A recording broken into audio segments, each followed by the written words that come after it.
This video is a lengthy video, so I have created timestamp for you to navigate for what you're looking, be it surrendering of India passport, whether you're doing it from the country of citizenship or you have to do that in India. If you have to travel at a short notice, how you can do that, what things you need to keep in mind, and then the OCI application itself, how to fill the application correctly and not spend money out of your pocket, anything extra, how you can validate your application, and what are the benefit of OCI card, my personal experience of being an OCI. There are many other things like how to update OCI card, when to update, all those questions. In addition, there are some questions which gets asked in various YouTube comment sections. So I have tried to consolidate that on my website, and I have created list of questions based on my experience, based on people who are going through this OCI process. I've tried to consolidate for you to find those relevant information. So I hope you find this video useful. Don't forget to share, like and comment. In case you have any question in the comment section, make sure you use the timestamp for me to refer what your question is. Over the last couple of days, there have been many queries regarding any changes the OCI which has happened recently. And as I said before, unless have document shared by government, don't read any of the news which comes online, especially on social media. So this is the latest update from the government themselves.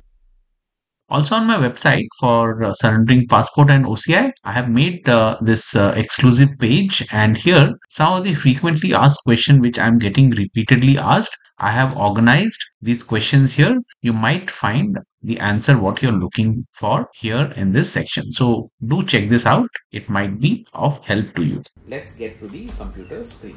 Once you have acquired your Canadian citizenship, you have to surrender your India passport. This is how the surrendered passport looks like. It will have these punched hole on the passport, and you will get a surrender certificate along with this. If you want to apply for the Overseas Citizen of India card, this surrender certificate is a mandatory document. So you see this link. This is the India government's official website where the passport surrender process will happen. The link is in the description. Make sure you're using the right link. Once you enter, this Indian Embassy and Consulate Passport Seva website will open. Here you will have to choose your geography. Okay, so I'm in Canada, so I choose America, and then I go and choose Canada. You'll have to do what is in your, and here the first thing you'll have to do is to register to apply for passport service. Now you will have to do this once where you choose the consulate. In my case it was Canada, and Canada has 3 places: Ottawa, Toronto and Vancouver. So based on the geography, you will have to choose the closest one. I will share the link specific for Canada where you can go and check which is the closest place for you and where you'll have to send your application. So in my case it's Toronto,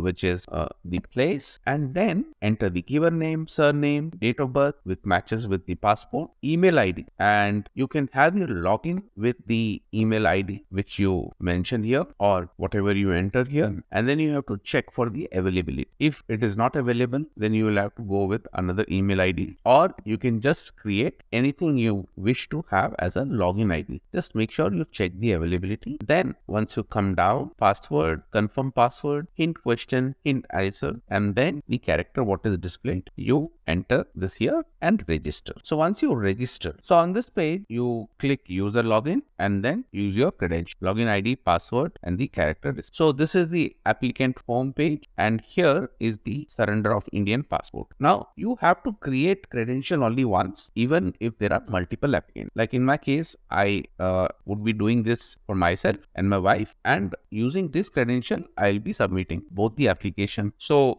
any number of application you will be able to submit through this credential. So once you click here, you come to this page where basic detail of your passport has been asked. This is your Indian passport detail. So let's go and fill this up. Passport number, just look at the passport detail. In this reason for surrender, applicant's nationality, your foreign nationality acquisition date, and the foreign passport number. So in my case, I'll be entering my Canadian detail. So make sure all the entries are correct. Check this with your India passport and the passport which you hold now. Okay, and then click next. Here you'll have to fill your details. Once this detail is filled, is your place of birth out of India? In my case it was no. So then come down, enter these details. Now this marital status, right? Once you enter this, as you go ahead with the form, there's one place where this confusion might happen, and I will explain that part. So make sure not to miss any of these steps. If you are single, it does not pop up, but if you select married, then that question will come, which might confuse you a little. So I will go to that form and show you what that is little later. Enter the education qualification and this visible distinguishing mark. This is not mandatory. Anything which has asterisk is mandatory. Here it is not mandatory, so you can leave it blank or you can mention it. So go next. Here you enter the family detail. So as a spouse, when you're filling this application, question which will pop up in your mind is that I'm still holding India passport. So what will be my nationality? Now, once you have acquired other nationality like Canadian nationality, you are no more Indian national, even if you have not surrendered the certificate. So the answer here will be the nationality to which you are currently with. So select that. This might be little confusing, so I hope this clarifies. And once all these entries are made, go next. Present residential address. Here is your present residential address out of India. You choose yes or no, then enter the entire detail. So once you enter all detail, make sure to check this and then either save or click next. Emergency contact detail, enter the detail. Once the detail is entered, click next. So you come to this page. So on this surrender certificate detail, you will get this, and once you validate, let's go to next. So this is the complete application. Whatever you have filled that has come here, you check the passport details. The surrender reason is by default this, then check your nationality, the details of your foreign passport, your detail, your family detail, the residential address, and then emergency contact detail. After this, you read this entirely and then you say, I agree, enter the place, and then you submit. After submission, once you come back to applicant homepage again, here, once you come down, you will be able to see the application, what you have filled. So in my case, I had filled application for my wife and then myself. And while I was filling my application, I made a small mistake and I had already submitted. All I did was go and create another form. So a fresh form was initiated and I made sure that the entries what I make are correct. And all I need to ensure is that I'm sending right ARN when I'm sending this application. That's it. So this is the application part. If you're in Canada like me, BLS India has given this checklist. The link will be in the description. You can go and check that. You have to have this checklist copy, and with this checklist, your online application form, which I just showed how I filled, the Indian passport original and the copy. So this original will also have to be sent. Once the surrender certificate will happen, you will get back your original, which will be in a cancelled state. And if you have any valid visa within this passport, that visa you will be still able to use with your current passport, because that visa is against you, not against the passport. So you will get back your Indian passport after you submit. So the original has to go. Then on the copy of your foreign citizenship certificate or Canadian citizenship certificate and the copy of foreign passport. These two have to be only copied. Then proof of address. In my case, I have a driving license which has address mentioned, so I will be sending that. In case you don't have driving license, the list of proof of address which you can share, like utility bill, telephone bill, that list you will find in the checklist. Make sure to check that. Then your photograph, which will be pasted on your application. Then comes the fee. How much is the fee and how it has to be done? Let me show that to you. So this fee I'm showing for the Canada Toronto jurisdiction. You'll have to check the fee, what is applicable for your jurisdiction. For Toronto, it says for this category after 1st June 2010, which I'm guessing you are, you'll have to pay a total of 117.7. And where it has to be paid to, the draft will have to be taken in name of BLS International Service Canada Inc. It will be a single draft with the amount 129.4, and that will be taken for BLS International Service Canada Inc. Now, when you're going to your bank, they might charge you a processing fee. Make a request and you will get that waived off. It's all about asking. To maintain client relationship, the person behind the desk will surely help you with that. Otherwise, for each applicant, you would pay close to $10, which you can save here. Now, once this draft is ready, you have two options. One is to book an appointment with BLS, which is very difficult. And if you're working like me, you may have to spend your working day to get this process done. The other option is online application process. They will send you a link where you'll have to do the payment. Now here, for each applicant, it costs around $89 for the online services. When you're getting back your document, these document comes as a separate package. So there's hardly anything you can do there. Once you submit to them, the process will take 4 to 6 weeks for you to get the surrender certificate from the time you do the submission. If it is physical, it will take 4 to 6 weeks. If it is by post, then the postal timeline you will have to factor for the surrender. So typical time is 4 to 6 weeks. BLS on their website have an appointment section, but one thing strange what I find is when I select any location and service type, if I'm going for OCI, there are no appointment date available. However, if I'm selecting premium launch service, appointment gets shown like this. And then if I'm selecting passport, I can see some slots available in now. So this is something strange. If you have time and patience to book appointment here, you can do that. Otherwise, you can also do a walk-in to BLS center. If you're doing a walk-in, I've been getting a lot of messages on my YouTube that many of you, even for small mistake, have to do your application again and you get charged premium launch service. To make sure that your application is error-free, do following things. First, always call up this helpline number. You may have to wait for 10 to 15 minutes. When you come on the helpline, make a note of the person with whom you're speaking, what time you're speaking, and ask your specific question to the application. This way, you ensure that whatever application you're carrying to BLS center, you have verified that you have filled the application correctly. Again, when you're there in BLS office, if you're doing a walk-in, make sure you have the name of the person with whom you're doing your application process. One, secondly, counter where they are, and third, the time of the day when you're interacting with them. This will help you if you need to escalate anything with the BLS management. Fully, you don't have to go through this and your application goes smoothly. Few things I wanted to highlight to you is that the courier services are not mandatory. The to and fro courier service is not mandatory. You can pick up your document from the BLS office. This clarification has come from the CGI Toronto themselves. I'm sharing on the screen. Once I got this information and I called BLS, they confirm that they keep a window on every day between Monday to Friday, 3 to 4:30 when you can pick up the document from the BLS center. This was one update. In case you have any concern, this is their escalation matrix, BLS. Everything is given here. So you can reach to them to escalate any issue you face. And then this is the CGI website where you have the email IDs mentioned where you can escalate in case you need to. Any transaction you do at BLS, always insist on this detailed breakdown, what you are being charged for.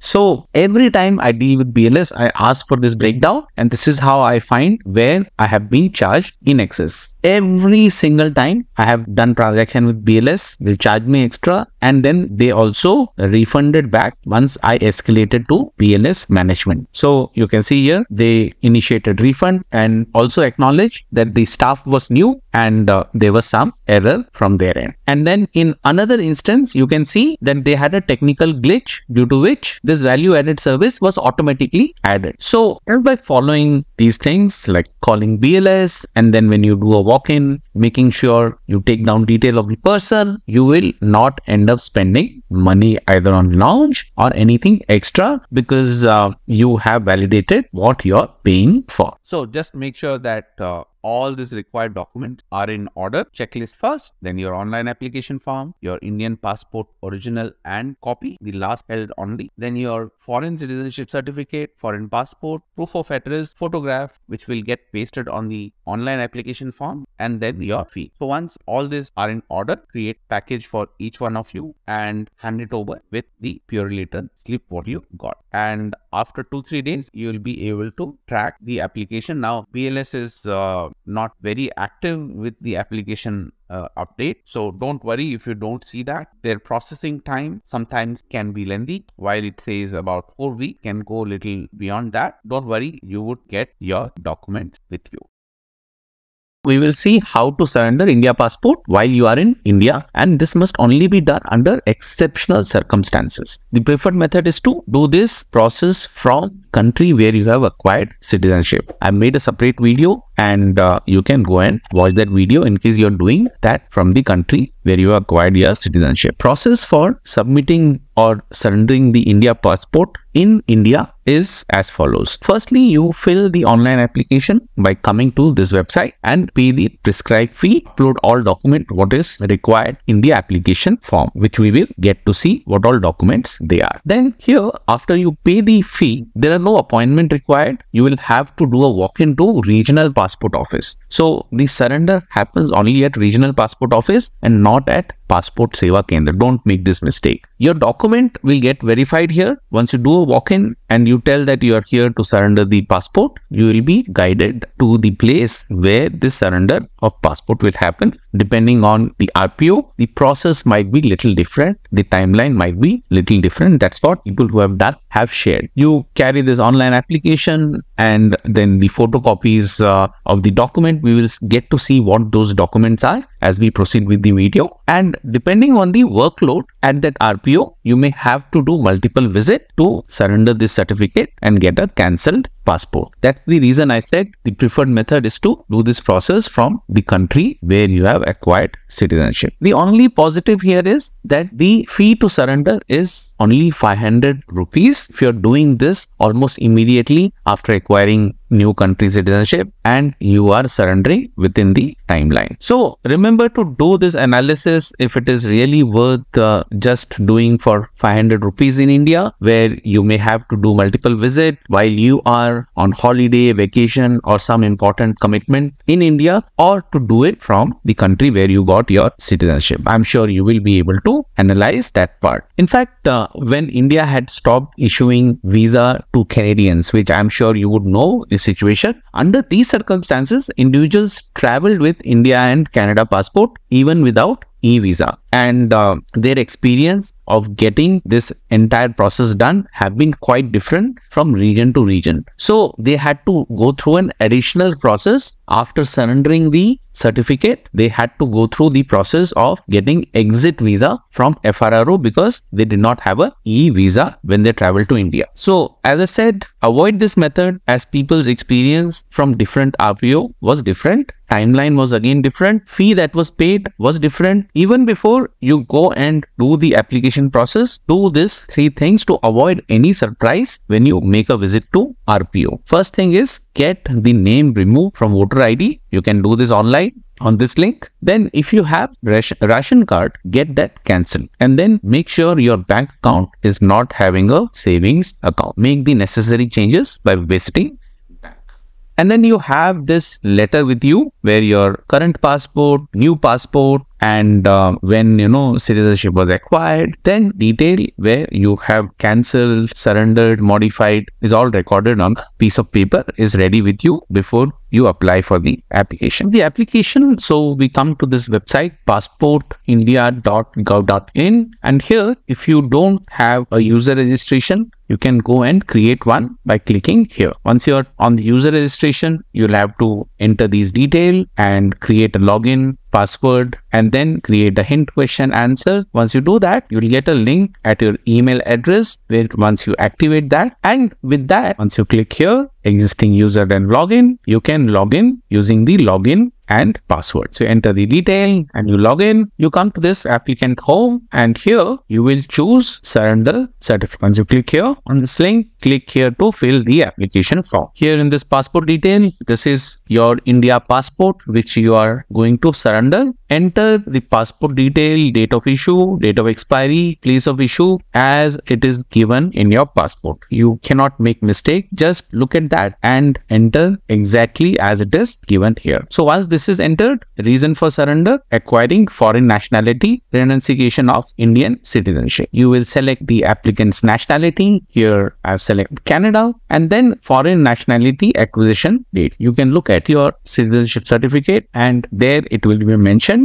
Enter that detail here. Your name, surname, date of birth. Is your place of birth out of India? In most cases, the answer would be no. If it is yes, Then you select this. I'm keeping as it is. Then place of birth. This will be mentioned on your India passport. If you open that, just mention the village, town, city name, and then select the state, district. Once this is done, gender, marital status, education qualification. So you have this drop down. From this drop down, select the options and then visible distinguishing mark, whatever it is, to best of your ability. Once this is done, you can keep saving as you are filling the detail. That way you don't have to start all over again, and you can continue whenever you log in again. Then you can click next. Then you enter the family detail. Again, this will be there in your passport, father's name, mother's name, as it is in their government document. Make sure you make that entry, and if it is mentioned in passport, exactly as it is given in the passport. There you see instruction clearly says in this given name, first name, middle name has to be written. In case you have first and middle name, then that will get entered here and surname will be entered here. If you are married, then you will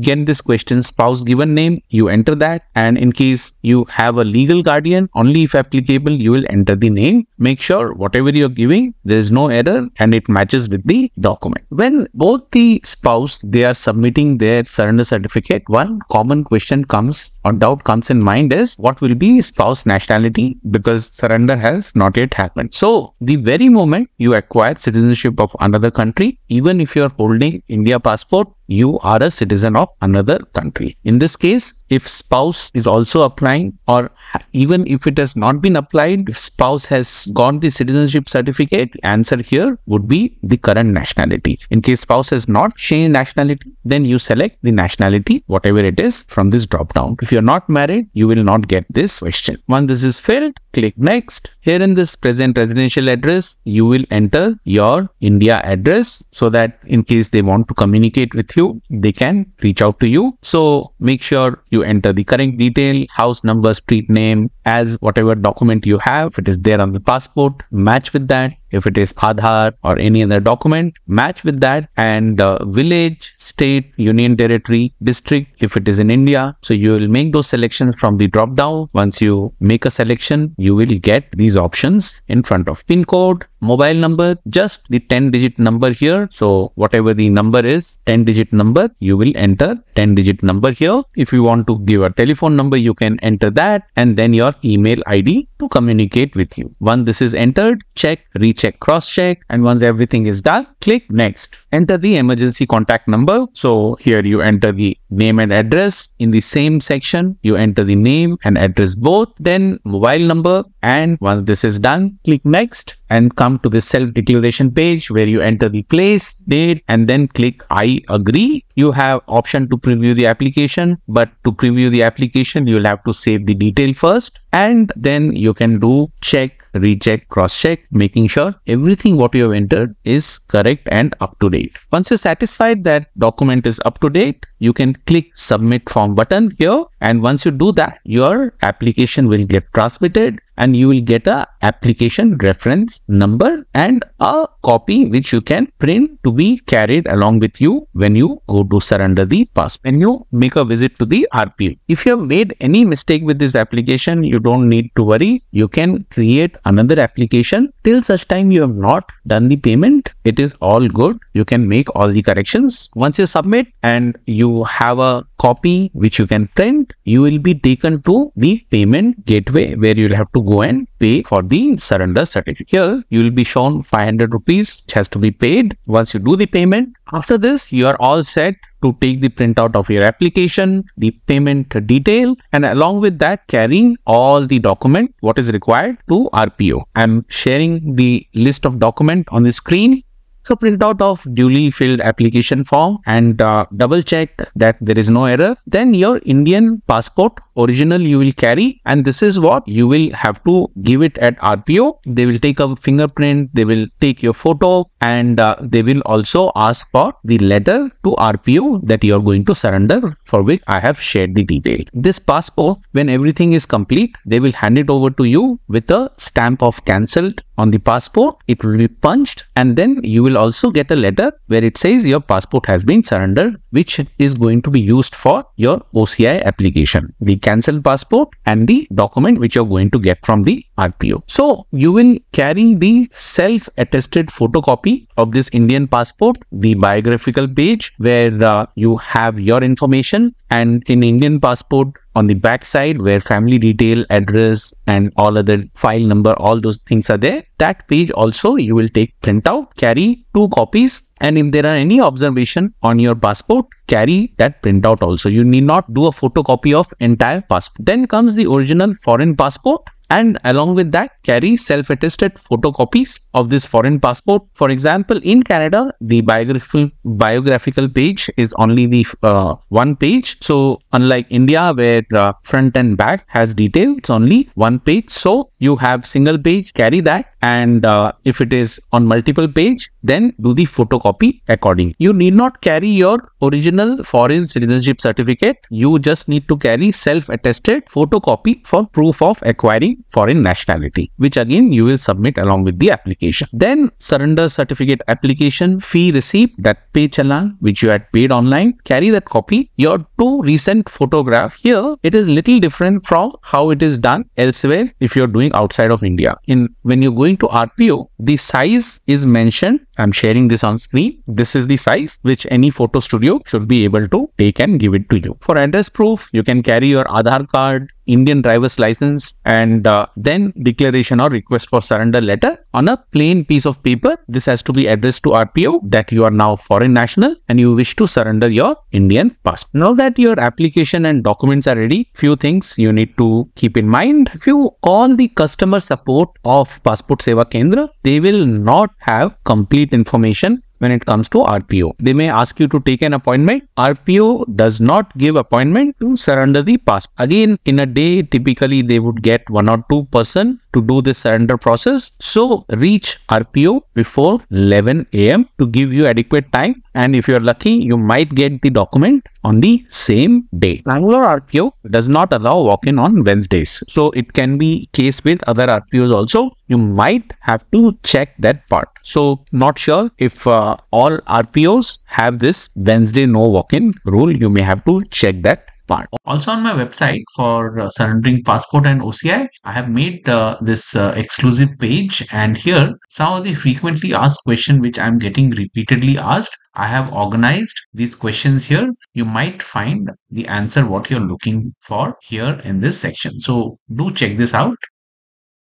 You have surrendered India passport. This is how the surrendered passport looks like. It will have these punched hole on the passport and you will get a surrender certificate along with this. To apply for the Overseas Citizen of India card, this surrender certificate is a mandatory document. So this is the official link where you have to come and fill the form. And what is important is that you go through this requirement. If you have a question that can you apply for OCI while in India? So the answer is that you will not be able to apply while you are on a tourist visa, missionary visa and mountaineering visa. Moreover, you'll have to be ordinarily resident in India to be eligible to apply for OCI registration in India. So you need to have stayed for at least continuous 6 months. That is, the criteria. So the best way to do is do it from the country where you are currently from. And with that, here to proceed. This is a very important page. Not many people utilize the right way. First thing is, anytime you have a new OCI registration, by default,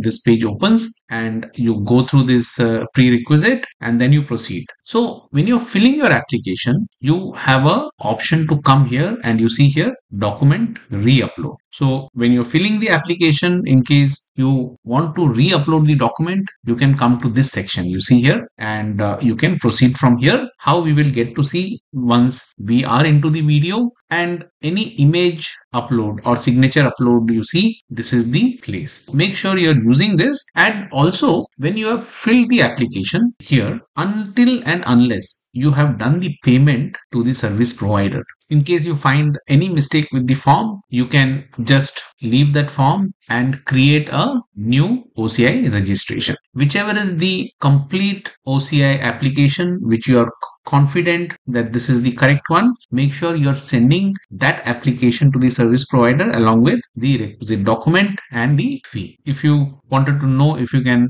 create multiple application. So every time you create an application, you will get a unique code, and whichever is the complete application, make sure you are sending that application to the service provider. Here you can reprint the submitted application, and I'm assuming that you have gone through with this. Okay, make sure you're reading this. And then the prerequisite, here you need to have documents in PDF format only, maximum size 1000 KB. So I'll show you how you can make sure that your document is in PDF format in case if it is in any format, and also keep the file reference number of your application along with passport number. Now we are on the new OCI registration. Just make sure you're reading this entirely before you start. Prerequisite and after registration. So once you're done with, click proceed and go through this instruction for filling of application. I'll show you how this is done, but make sure you are reading this, and that way you will be confident of what is getting filled. Once you click I have read instruction, accept, now you will get this captcha which you have to enter and then enter. So here you see there are two sections: fill new application, complete partially filled application. So anytime you're filling the new application, make sure you're noting down that ARN number and you're saving the document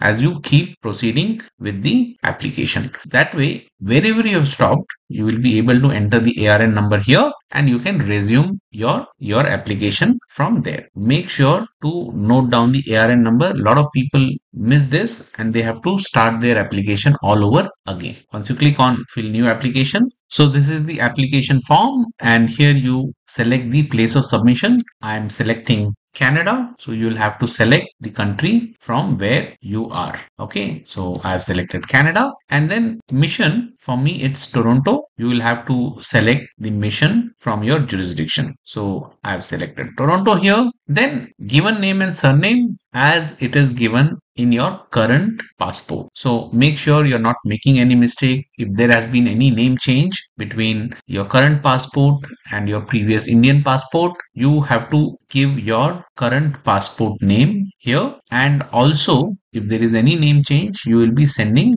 a notarized affidavit document photocopy along with the application. So that will go as a additional document along with the application. So that is one thing. Now, in case you just have a given name and you don't have any surname, in that case, you have to just write this XXXXX. This is universally accepted, and you can have your given name written here. In case you have any confusion, best is to contact the service provider, check with them and make an entry. And whenever you're filling anything like this, XXXXX, make sure on a plain piece of paper, you are giving the explanation. If you have ever changed your name, you tick this box and then you enter your previous surname, name, this detail. So I'm unchecking this box. Coming to the sex, you select the sex and then date of birth. Make sure it matches with the passport. So your passport is the guiding document on which everything what you're filling will go in here. Date of birth is entered. Country of birth, again, if you are born in India, you will enter that detail. So for this application, I'm showing India born person who has surrendered the passport and is filling the application. If it is not the case, then you select the country of birth and state of birth. That gets entered. Place of birth, current nationality. So this part, country of birth, state of birth, place of birth, it will already be there in your India passport. So just make sure it matches with the India passport, because you will be submitting your India passport along with this, the one which is cancelled now. Don't leave this national identification number blank, even though it is not having asterisk. Here you enter your current passport. If you are from Canada, you enter your Canadian passport. If you are from US, you enter your US passport number. So make sure you're doing that entry. Then visible mark, just enter the visible mark to best of your ability. If there are no visible mark, then you write no visible mark. So don't leave this blank. Again, depending on what you choose from here, marital status, separated but divorced, married, unmarried, divorcee, widow, widower, you will choose the option. Here I have chosen married, and when you choose the married section, then additional section opens where your spouse detail also you will be entering when you're filling this application. Applicant's passport detail, here you enter enter your passport detail, which will be the repetition of this number, what you entered here, date of issue, expiry, place of issue. Now, if you're in Canada, you will have issuing authority mentioned. And like when I look at my passport, it says issuing authority, Toronto. So that is what I have entered as place of issue. So make sure you're opening your passport and checking what is written. If there is any confusion, call up the service agency, and whomever you're speaking to, make sure you note the person's name, time and date when you spoke to that person, and keep that as a reference in case you want to contest anytime. Then previous passport number. Here a lot of people have confusion. Is it the India passport number? The answer is no. This previous passport number will be in case you had, for example, you had a old Canadian passport which you renewed, and the one which you currently have is a different passport number. In that case, you mention your Canadian passport, the old one here. If not, just write NA. So in case you have just acquired your citizenship for a new country, your response here will be NA. Okay. So once this is done, in the applicant's family detail, in your India passport, your father's name and mother's name would be there. Make sure you are entering as per how it is given there, and whatever their profession was. So from this drop down, you can select the profession, whichever is the closest one. Now, in case parents are no more, still you choose their last profession, and that way your application remains complete. So make sure you're not leaving this blank. And once this is done, then the spouse detail comes. And here the question is, are you applying OCI on basis of Indian spouse's OCI card? Here, if you are a foreign spouse, then the response would be yes. And in that case, there are other things to be done for which I have made a separate video. So here the response is no, and then spouse name, spouse nationality. So sometimes the confusion is if both of you have gone with your citizenship process together and you're applying for your OCI card together.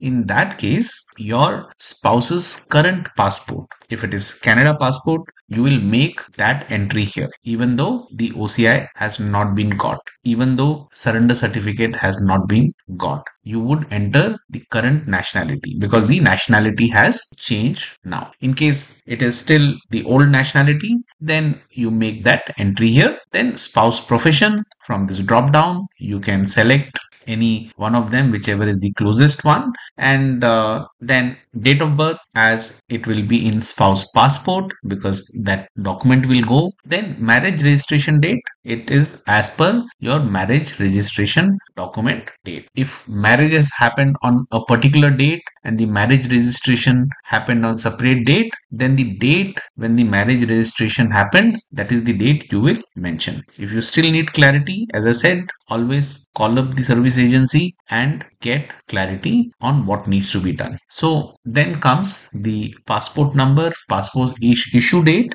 and expiry date, issue place. As I told earlier, it is going to be the same here. Now, relationship with the root Indian. Relation with root Indian, here it will be self because you have recently surrendered your India passport and then you are applying for OCI. Even if your spouse is still Indian, in this section you will choose self. Okay, so I hope this makes it clear. And as you complete this form, make sure you are saving the form like this. And whenever you save, you get this temporary ID. So make sure you copy this ID and keep it somewhere. Just by mistake, if you exit, or even for some reason you exit, you can come and start application from where you left. Make sure you copy this temporary application ID. In the occupation detail, you select the occupation from this drop down, whichever is closest. And in case you are a housewife, you select housewife. In case you are unemployed, you can select others and then mention the detail here.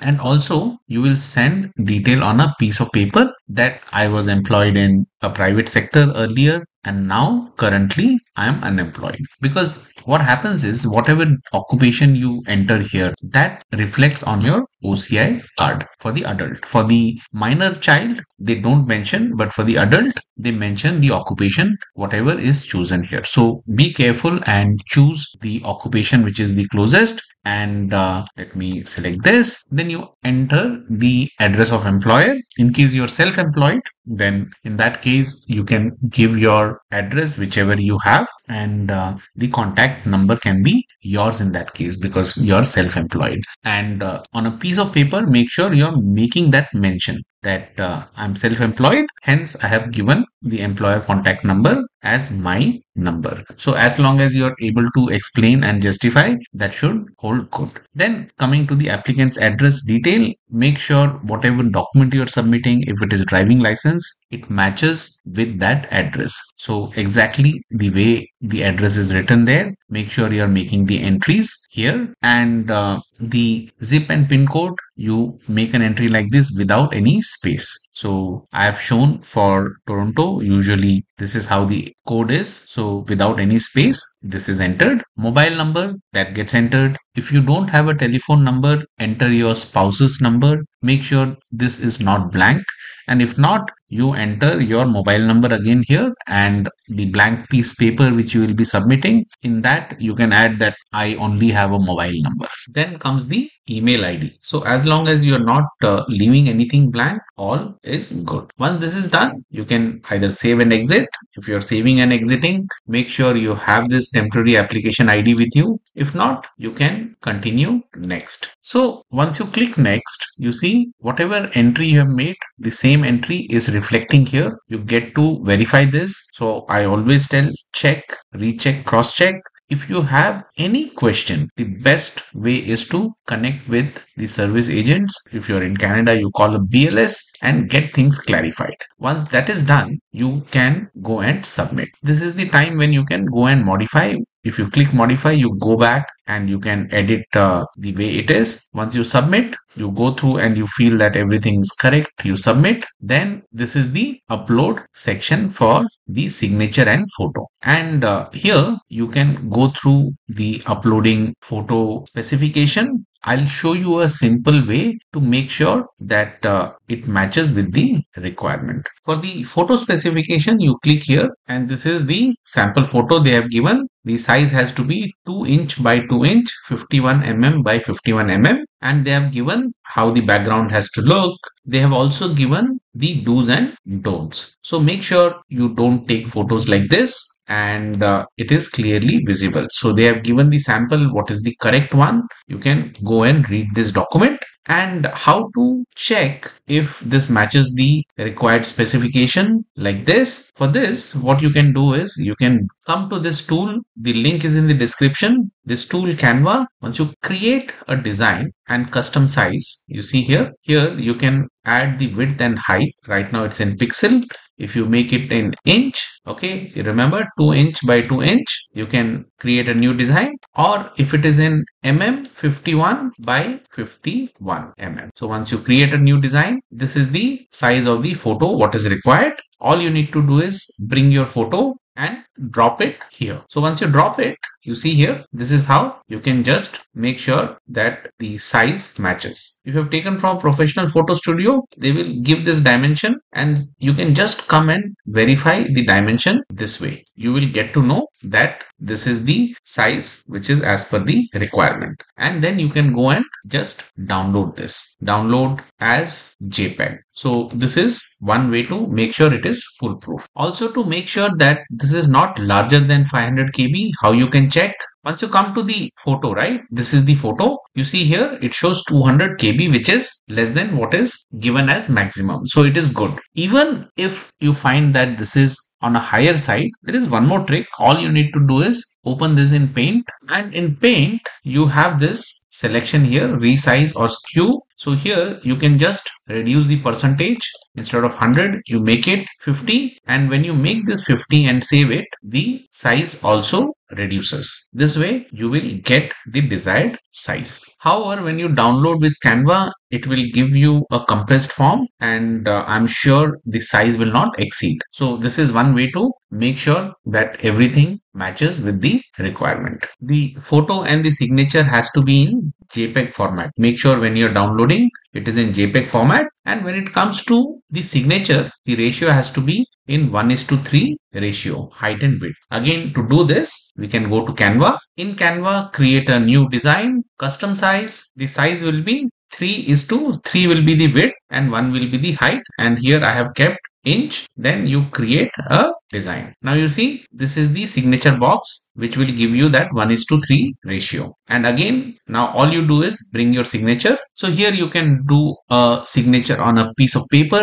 You can take photo through your mobile camera, or if you have a scanner, you can scan that and then bring this signature here like this. So this is right now in 3:1 ratio, and you see the signature, you just need to make it to that ratio, ensuring that the signature remains without crossing this line. What I mean by crossing is when you take this is how it should not be. So make sure the signature is well within this range. And now you can download this as JPEG. Here you go, download and then JPEG. So once you download, this is your 3:1 ratio, what is required. The photo and signature both are as per requirement. We have made sure it is as per requirement. And then yes, I am ready with the image. Here you upload the photo. Once you upload, you also have an option to crop here. Okay. Right now we made this with Canva. So exactly the dimension matches. If it is not matching, you have an option to crop here. Once you click here, see crop,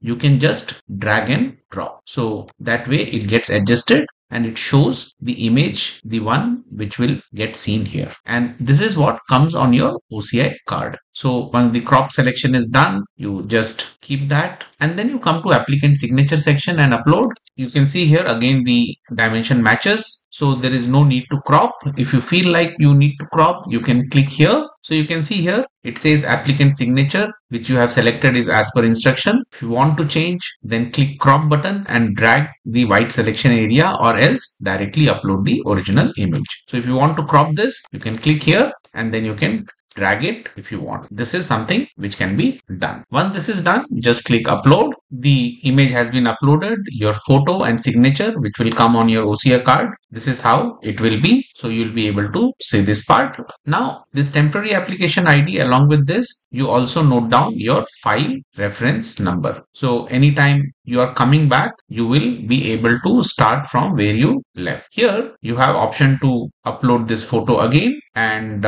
signature also you can upload again in case you want. If you don't want to upload again, I have uploaded successfully. Click here and then your file reference number. As I said, this is your file reference number, and there's a list of documents which are required. Again, this could be confusing. Just follow the video and everything will be fine. So once you finish this part, proceed to part B. In the part B, just go through this detail one by one carefully. Have you, any member of your family, applied for Overseas Citizen of India registration earlier? If the answer is yes, they will ask for name and relationship, reference number, date when applied, place where applied, and status. If you open the old application of your family member, you will be able to see the file reference number written here and then the application date mentioned like this. So the other way to look at which I also found out is to look at the OCI card, and at the bottom section, either it will be in the front portion of the OCI card or at the back portion. In my OCI card, I'm able to see where my picture has been put with the signature. Just underneath, they have this file reference number written. However, I'm not able to find the date. What you could do is you could call up the service agency, give them the file reference number, and maybe they can help you finding the date. Or if that is also not a possibility, then they would suggest what to do. In most probability, they would just say write a handwritten note that you don't remember the date. So do check with this service agency. That way you are covered. Since they all have asterisk, you will have to enter the detail. Any of your family member did get OCI in the past. If you're applying together, then this won't be applicable. Let me make it no. And then, have you surrendered, got your previous overseas citizen of India card cancelled? You will have to choose your response. Here, the response is no. Whether holding dual nationality, if you're holding a dual nationality, then you choose yes, and then you mention the country and the country's passport number. Here, the response is no. Have you sought asylum? You have to choose your response. Whether the applicant has ever been citizen of Pakistan or Bangladesh at any time, you have to choose your response. And depending on yes, you would have seen that for the citizen of Pakistan and Bangladesh, the OCI will not be given. You can check the information which was given at the start. Then, have you ever been convicted by court of law of any country? You have to choose your response. Have you been refused entry, deported by any country including India? You have to choose your response. Have you been associated with any organization, government or non-government political party, group accused of or guilty of any right violation? You have to choose your response. Have you ever been engaged in human trafficking? You have to choose your response. Have you ever been engaged in cybercrime? All of these, you have to choose your response. Have you ever, by any mean or medium, expressed view that justifies or glorifies terrorist violence? You have to choose your response. Whether either of your parent, grandparent or great grandparents of applicant had ever been citizen of Pakistan or Bangladesh at any time. If yes, give specific detail. Again, if you go and read the instruction, they have mentioned the date before which, if they were part, it doesn't affect. But if the date is after, then it becomes a challenge. So you'll have to go and read that instruction. Here, the response you choose. Whether the applicant, other than minor child, is working in armed forces, paramilitary, police, security, intelligence organization. If yes, give specific detail. No. Okay. Then, have you undergone compulsory military, police, home, conscription training in your native country? So you choose your response accordingly. Are you still serving in armed forces, police force beyond compulsory training period prescribed by rule in that country? You choose your response. Whether applicant is currently under any investigation, you choose your response. Wanted for questioning, you choose your response. Facing charges for any offense in any country, you choose your response. Once you do this, then comes present nationality details. Here, the applicant's name by default comes. The nationality will also show based on what you filled. This acquisition method, let me try to give you a brief. Citizenship by birth. This is no brainer. Automatically become citizen just by being born there. For example, my daughter, she was born in Canada, so she is a automatically Canadian citizen. Citizenship by descent.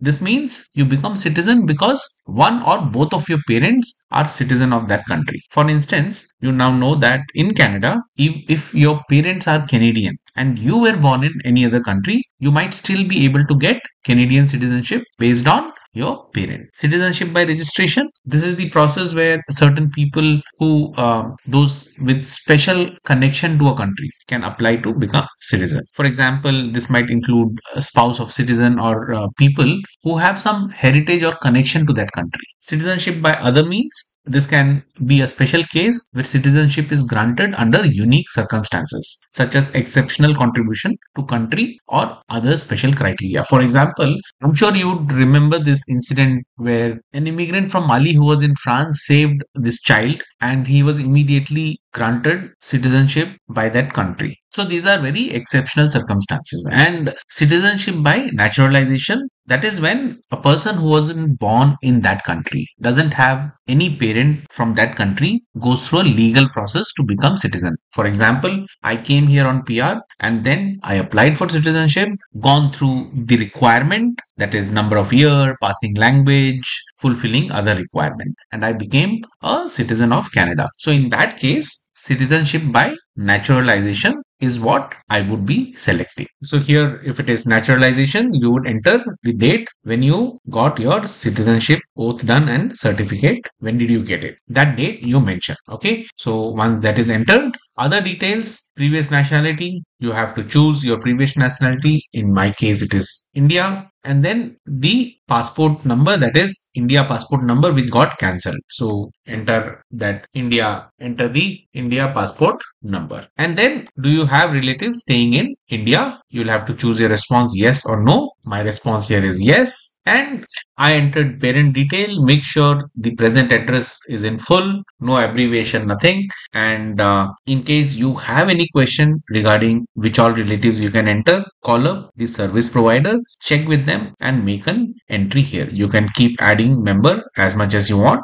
In case parents are there, brothers, sisters, they are there, it's a straight case. Otherwise, just call up the service provider and check with them how you can enter this detail. Has any of the applicant faced criminal proceeding? You have to choose your answer. The response here is no, and then submit. See, while I was doing this application, the application did not go through, and now all I'm doing is I'm coming to new OCI registration. I have read the instruction and accept. So once this is done, enter the CAPTCHA, and here instead of filling new application, complete partially filled application. Click here, enter the temporary application ID, and then enter the CAPTCHA. And now I'm back to the application where I had filled. So I can continue the part, click here, and then fill in all this detail again. This is the upload section. Once you click here, so there's a list of documents. You see here, current passport, for example, the Canadian passport, which is the new passport, the information page will get uploaded. In Canada passport, only the front page has the information where your photo, signature and other details are there, unlike India where it is front and back. So in case your passport has information on front and back, whichever page it is, make sure you are uploading those files and not the blank ones. So once that is uploaded, employment work letter, if you have employment work letter from your company, you can upload that. If not, you can write to your HR to give an employment letter where basic detail like your name, designation from when you're working, those basic details are there, including the HR's address, and you can upload that. In case you are self-employed, then on a blank piece of paper, you can write that you are self-employed and the address what is mentioned is your own address, and then give specific detail on nature of work what you do. So that should take care. In case you are a housewife, then just write housewife and that should be okay. So once that is done, you can upload that document here for the employment work letter.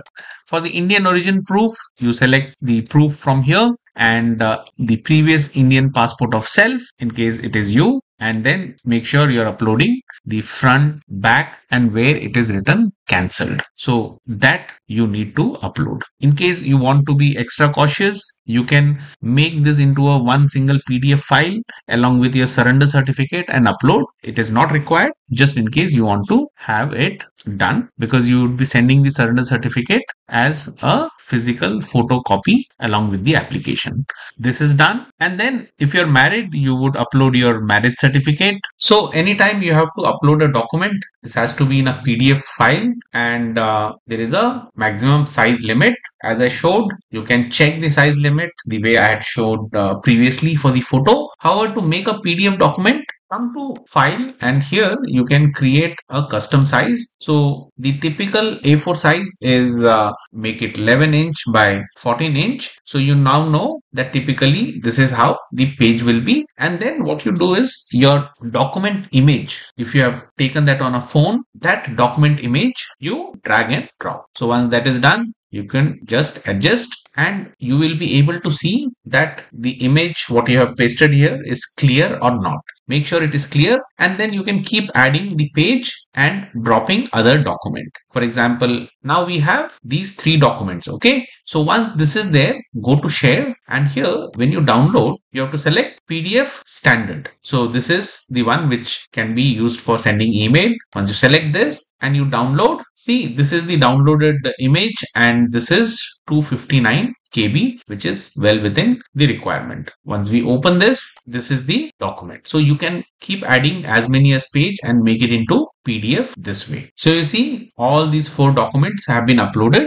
and you can re-upload this, but there is a limit allowed. So in fact, re-upload 5 times and document you can view 3 times, after which it is not allowed. So be careful before you upload. Make sure you check, recheck, cross-check, and only then you upload. Once this is done, final submit and generate registration form. So now your document has been sent and you got the PDF version with which you have to submit along with the supporting document further for the process. And as I said before, after submission, you realize that you have made a mistake. Don't worry, you can go and create a new application. Make sure you are sending the right file number along with the supporting document, and it should all be good. And also, I have tried to give you input to best of my ability. I am a human. I could make mistake. In case you find something, please use the comment section, and that will help anyone who is coming to watch this video.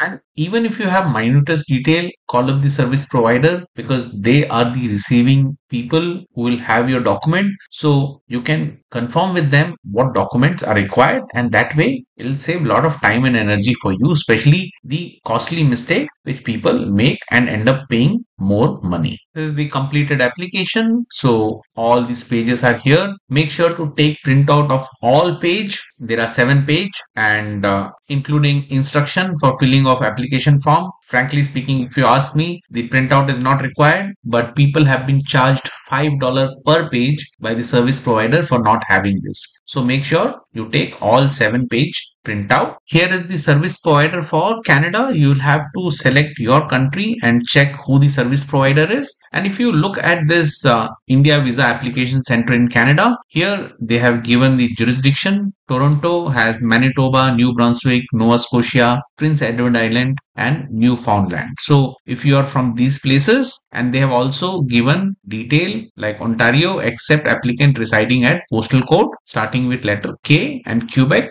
except applicant residing at postal code starting with letter J, H, and K. Go through this to find which jurisdiction you belong to. So Ottawa, they have given a long list here, and same with Vancouver. So this way you can find for your country, your jurisdiction, and then proceed with the application. So I will choose Toronto. Once I proceed, these links will be there in the description, by the way. You see here, OCI checklist. For Toronto, the checklist is given here. Click, you will take printout of this checklist, and in this checklist, first part is the checklist itself, which is this. So you will verify this. You can either write verified, or you can tick, whatever is your preference. Online application form, the one which we filled, that will be attached. Surrender certificate, that will get attached. India passport original and copy. So a lot of people have confusion here, and they have made costly mistake. That is, in case you're going physically to the service provider, in that case, carry original with you, because it will be there with you. You show to them and get it back then and there. You're not handing over to them. In case you're sending it by courier, there have been mistakes made by people. They have sent their original document and they never got it back.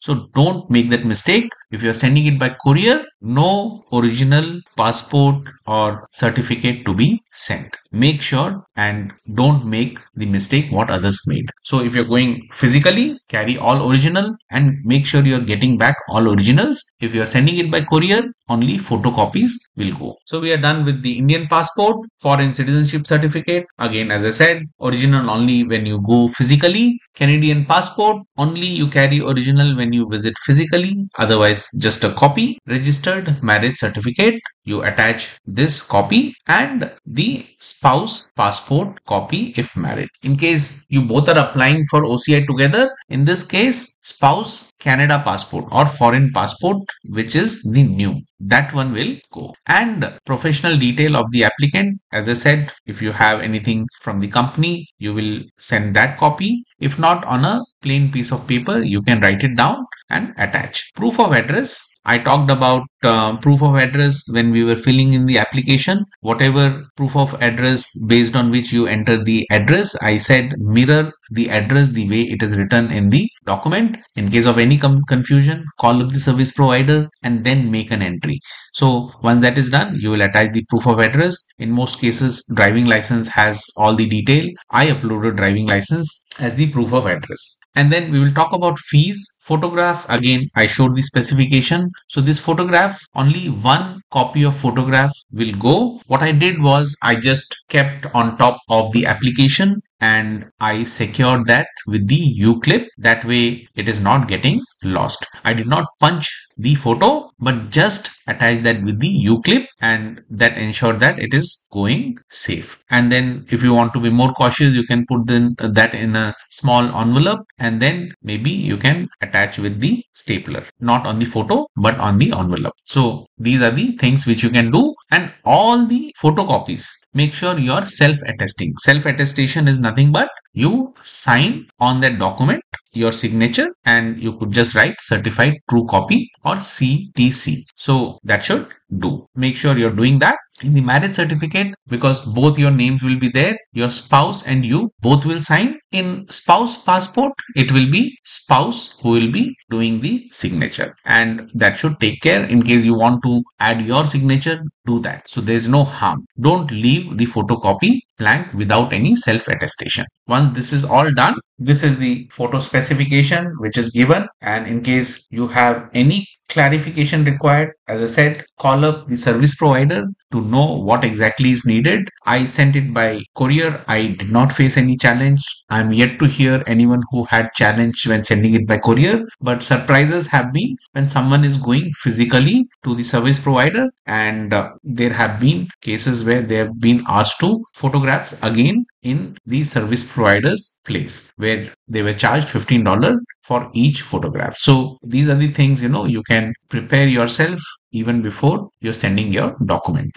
So recently the fee had undergone revision for the OCI card. This is the new card. The fee now is $376 for Canada. This is Canadian dollar, and you will have to check for your country what the fee is. In my case, it is jurisdiction Toronto. For each jurisdiction, go and check what the charges are. For example, it is given here, and this is payable in name of Consulate General of India, Toronto. So accordingly, if you go to your jurisdiction, what that payable is, that is shown. This will be in form of a draft, which you'll have to get it from your bank. So one thing is, when you're getting this made from bank, you can ask them to waive off the fee. If you are a regular customer with bank, they will not charge. In my case, they waived it off. Otherwise, they will charge approximately $10 per draft. So each individual will be submitting separate. Earlier, it was a different case, but now each individual has to submit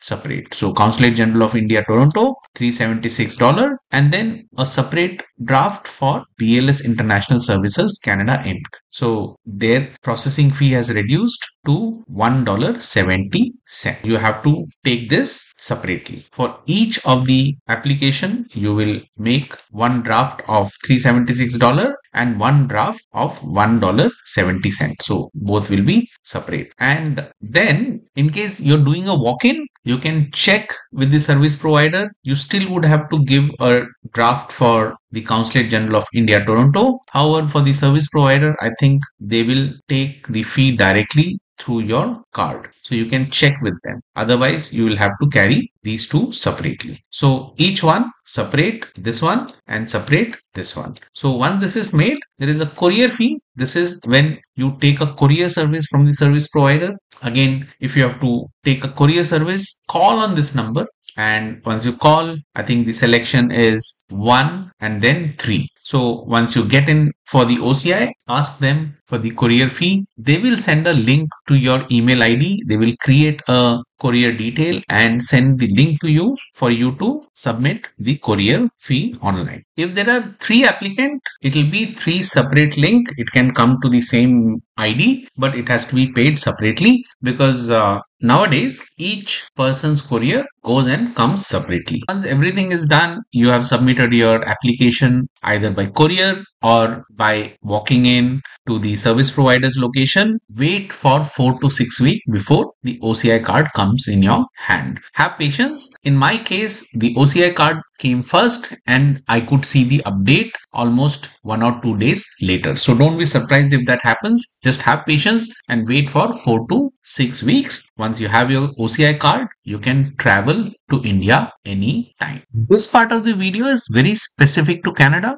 This agency will collect the application and supporting document along with the fee. Then they will send it for process to the Consulate General or High Commission, depending on where your application is going to go. I have made a detailed video on both how to fill the application and how to submit document with BLS International. When you're filling this application, I would suggest that you doubly check with BLS on two things for sure. One is, if you don't have a surname, as far as I am aware, international convention is that you can enter XX, XXX and then get accepted everywhere if you don't have a surname. Recently, someone had gone to BLS and this lady was informed that you just need to put X twice, and she was made to pay for the launch service. She did not take it, and then she came and corrected the application. At the time when I did my OCI, I did not provide any previous passport number, because if you look at the application, above is the India passport detail, and then this applicant passport detail had the Canada passport detail. Now, what I'm made aware is that if you write NA, again it is getting rejected, and BLS is insisting that this be updated. So make sure you're calling BLS and checking with them what exactly is required here. Now, once everything is done, it's going to take 4 to 6 weeks for you to get your OCI card when the submission happens. And if you're taking a postal service, then you can add additional few days for this postal. BLS on their website have an appointment section, but one thing strange what I find is when I select any location and service type, if I'm going for OCI, there are no appointment date available. However, if I'm selecting premium launch service, appointment gets shown like this. And then if I'm selecting passport, I can see some slots available in now. So this is something strange. If you have time and patience to book appointment here, you can do that. Otherwise, you can also do a walk-in to BLS center. If you're doing a walk-in, I've been getting a lot of messages on my YouTube that many of you, even for small mistake, have to do your application again and you get charged premium launch service. To make sure that your application is error-free, do following things. First, always call up this helpline number. You may have to wait for 10 to 15 minutes. When you come on the helpline, make a note of the person with whom you're speaking, what time you're speaking, and ask your specific question to the application. This way, you ensure that whatever application you're carrying to BLS center, you have verified that you have filled the application correctly.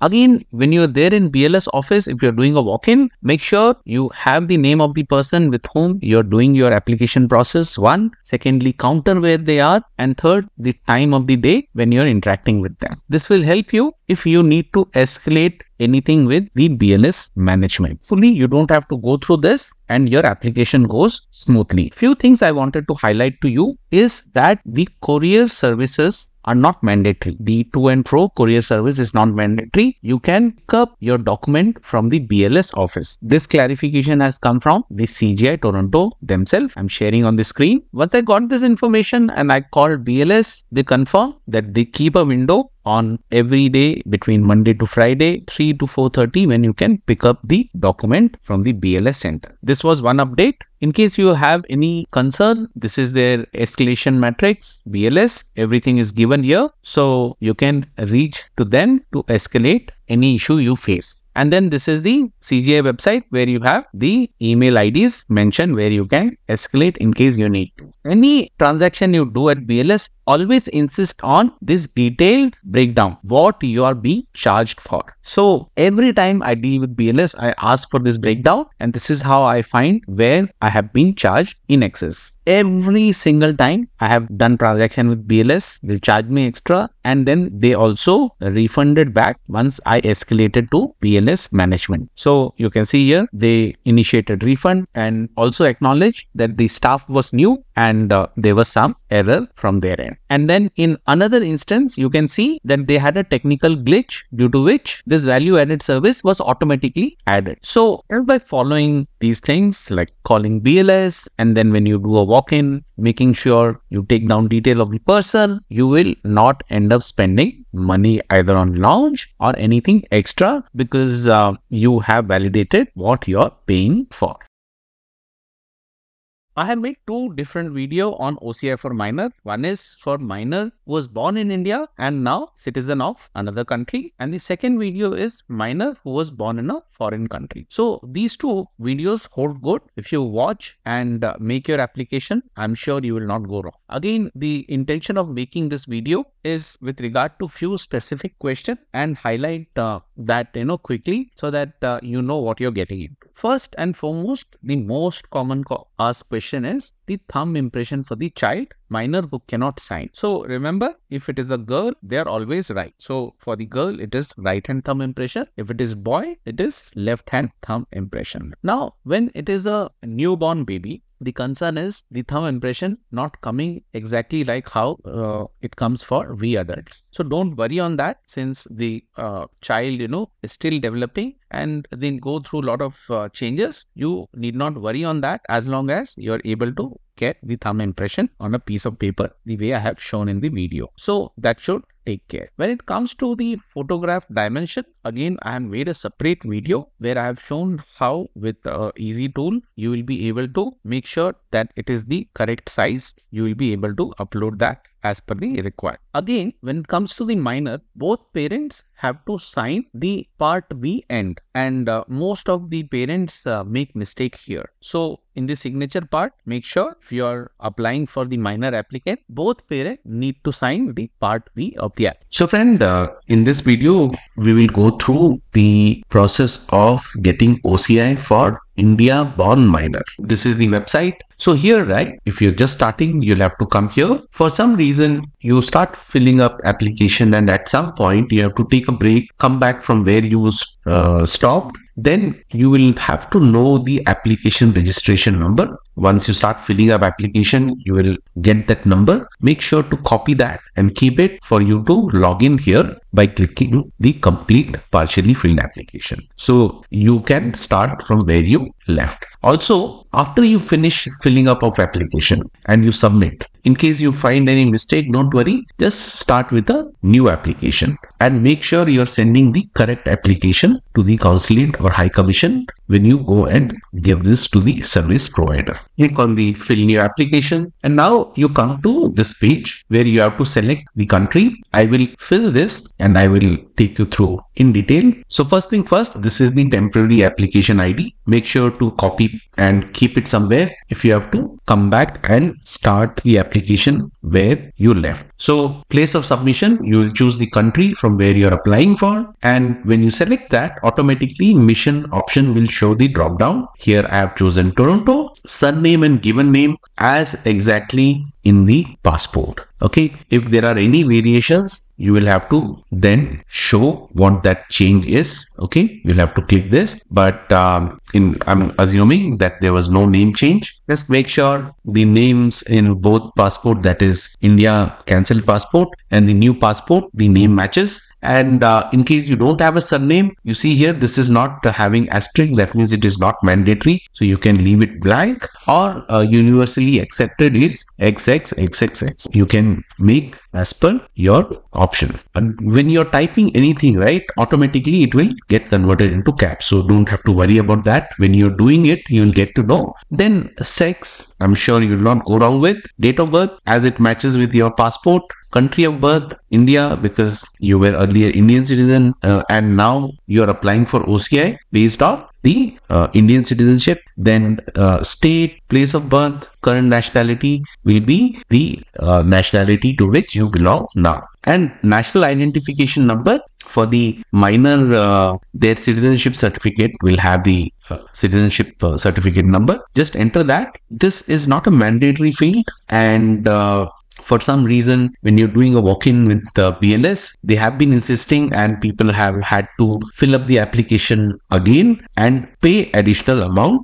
because of the change in application. So you can avoid that. Just enter the citizenship certificate of the minor and visible mark to your best of ability. You make that entry. Then coming to the passport detail, this is the current nationality passport. If it is Canada, you enter the Canada passport detail. It is recently acquired citizenship. There will not be any previous passport number, I guess. And this previous passport number is for the current nationality, not India. Okay, the India passport detail will be going separately. You don't fill that details here. Then comes the applicant's family detail, that is father and mother's detail, the nationality. It may happen that you have acquired your citizenship recently, and all of you are going with the process together. That is wife, husband, and the child or children. You will select the current nationality and your profession. Same goes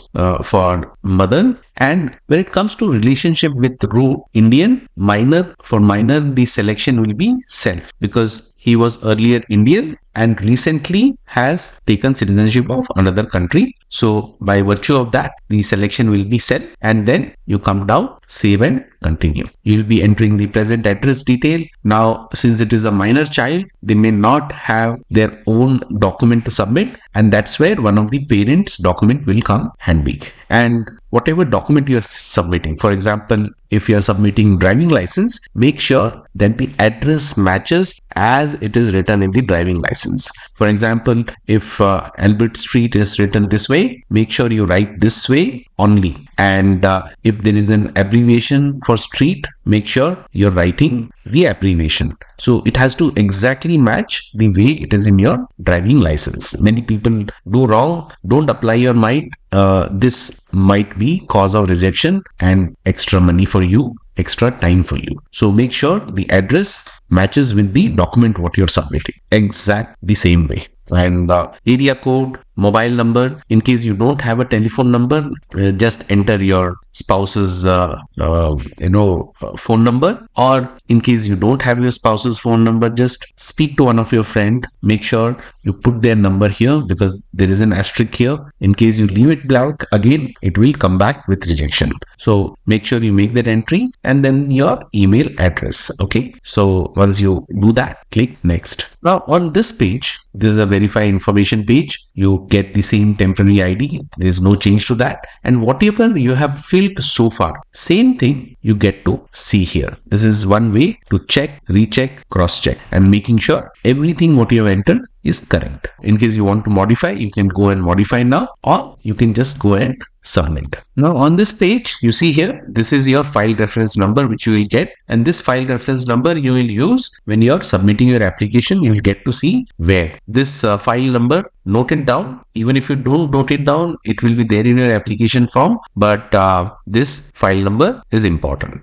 For any time you have to come back to this application, this is the temporary ID you will be using, not this reference number. This reference number will be with the consulate or High Commission. When you send your application, they will check this reference for the digital copy, and that's how they will establish that it is you. You need to have a signature part and the photo part. For the photo specification, right? This is the link where the photo specification has been given, and just make sure you go to any professional studio and take picture from a professional studio. If you check online, a lot of people have shared their frustration of their photo getting rejected, and they have to pay additional fee to the service provider while they are submitting their application. So you can avoid that. And once you have the photo taken from professional studio, keep the bill. And in case you want to escalate, if someone says your photo is not as per the requirement, then you can get your grievance answered. Now coming back to this, yes, I am ready with the image. Once I click here on this section, I will upload the photo and the signature. Now the photo which I am uploading here is a sample photo, not as per the specification. You will have to watch the video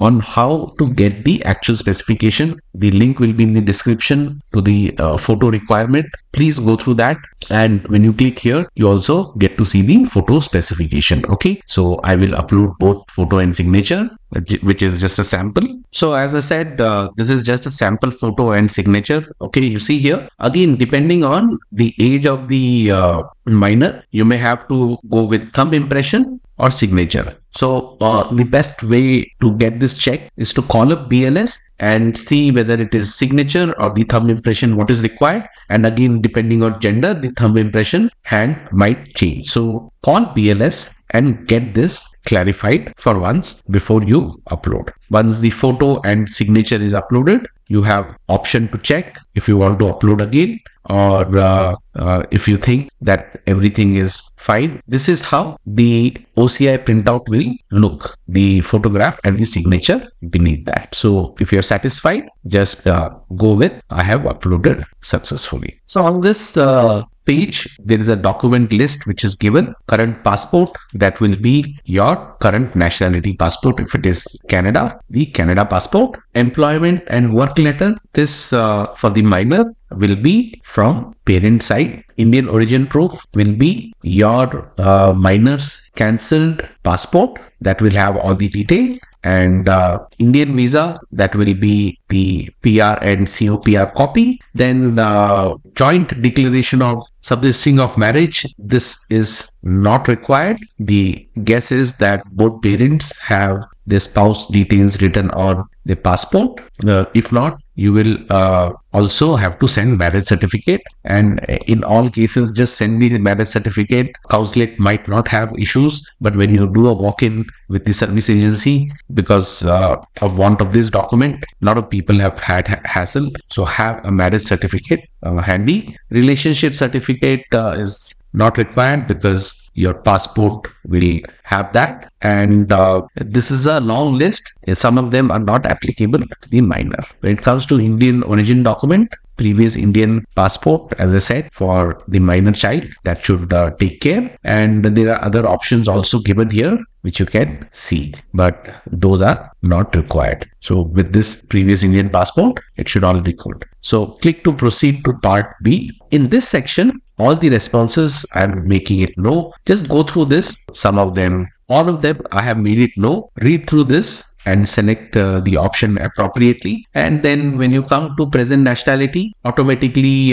it will show the present nationality here, and you will have to select off this option. So here the option will be naturalization, and then enter the date when you got your citizenship done. That day when your citizenship oath was done, that is your date. So enter that date here. And once that is done, come to other details. Previous nationality of applicant, if any. Here the selection will be India, and India's passport number will be entered here. Make sure the correct entry is made. And do you have relatives staying in India? Choose the option whatever described best. Here I am showing yes, and then enter the detail of the person and the present address. Make sure to match with their address exactly as it is, and write their relationship, age. You can keep adding members if there are more than one, and this is just for record. And then has any of your applicant faced criminal proceedings? The answer here I'm showing no, and then submit. Now this is the document upload section, which is a mandatory requirement. I'll show you what are the mandatory documents which will go as an upload, and then also document which will be sent along with as a photocopy to the service provider. Yeah, I've already uploaded some of the documents, like the current passport. Here in this case, this will be the new passport from the country where you are now. If it is Canada, it will be Canada. And you can click here and view the document to make sure it is all correct. And in case you want to re-upload, you can do up to 5 times. And after that, the re-upload will not be accepted. So make sure you go through this and upload the correct document. When it comes to Indian origin proof, you will have your cancelled India passport that will go as an upload. And in case along with the India passport, you also want to have the surrender certificate attached, you can get that on a Word document and then save it as PDF. So it will become one single file and you can upload that part. Relationship certificate. Now here the upload is the birth certificate, and with the birth certificate upload, it will have both parents' name, because when you're sending physical copy, parents' detail will also be asked for. So upload that part. And then here is the additional detail section, and this is a standard format for anyone who is coming to apply for OCI. So from this drop down, right, you see all this thing: employment, Indian visa, joint declaration, marriage certificate, PIO, spouse OCI card, and spouse passport. These are not required for minor. So these 3 documents will get uploaded, And one way also to check, double check, recheck is to call BLS once on the upload part. So once that is done, just final submit. Now the online application form has been submitted, okay, and you can generate the registration form by clicking here. After completion of this registration, once you open the PDF document, you will get this PDF document, which is a 6-page document. But if you see here, these are instructions. Page 4, 5, 6 are instructions. Now, don't push logic. Take all 6-page printout. Okay, it will cost 10 cents for each printout. So just take the printout, all 6 pages, and you will save your time and energy. Once you have this printout ready, the next part is to have offline documents ready. What are they? I forgot to mention the surrender certificate photocopy. So this is a mandatory document which will go along with the online application as a photocopy. So make sure you don't miss this. Rest of them I am doing a running commentary and follow as I'm showing. So for the physical copy, no original document has to be sent, no passport original to be sent. If you send it, forget getting that forever. So make sure you're only sending the photocopy, and application form, black and white printout is absolutely fine. Just make sure that you're sending the correct application in case you have created more than one. Then the minor child's photo, this will go a physical copy, one only, one you have already uploaded in the application digitally. This one, right, you can put it in an envelope with secure paper clip, making sure that it stays when it reaches the destination. And then the current passport of minor, that is the current citizenship passport. If it is Canada, it will be Canada. The first page only, where all details are visible, and both parents need to sign this document. Then parents, both parents' passport copy is also required, the current one, and this parents will have to self-attest. Then for the Indian origin proof, again the passport of minor, first and last page. Here, if minor is able to sign, they can sign. If not, parents can do the signature on this document. Again, for the Indian origin passport copy of both parents will be required. That is the cancelled India passport, which will be self-attested. Then citizenship certificate of minor and parents. This will also be required. Now, don't ask me the logic. It is all money saving tips which I am giving. Otherwise, you will end up spending for each printout $5 when you are with the service provider. And there you cannot argue. Best is carry this as a printout. It only will cost 10 cents. The relationship certificate will be the birth certificate. Here, don't worry about the long form photocopy. This is not required. For the relationship certificate, it will be the birth certificate only, and then marriage certificate of parent, photocopy and signed by both. Then when it comes to address proof, one of the parents' driving license, I'm just giving reference of driving license, so you can attach that as a valid valid address proof, and then self-attest by the parent. Then there is a no objection certificate. I'll show you this, what this is. Here you will have to paste your photos, both of you, and we'll have to give this no objection letter. How does that look? So this is the no objection letter. Once you fill this, father, mother, detail, signature, and then photos, okay, attach this form with the application. Then comes the demand draft part. Now there are two parts to this. One is to either High Commission or Consulate General, depending on your location. I'm showing here Toronto. You'll have to see which location you are and to whom it has to be made. I'll show you how to find that. And then there is a service charge. In this case, BLS gets a service charge. Now, this is a revised fee, what BLS gets now. Earlier, they were getting almost 5 to 6 times more than what their current service charges. So let me show that to you. So this is the Consulate General Toronto's website, and if you look here, BLS service charge has been changed with effect from 1st January 2024. Now it is $1.70. So if you have seen my earlier video, there it was a different service fee which was higher. Now that has been reduced. So accordingly, you will have to get documents made. Now let me take you to the BLS website. So this is the BLS website. Again, link will be in the description. You see here for the OCI card, you have to make one demand draft in name of Consulate General of India, Toronto, I'm showing Toronto here. As per my application, you'll have to check your application's location, and the fee will be shown like this. So one demand draft in this name, and for BLS International processing fee, there will be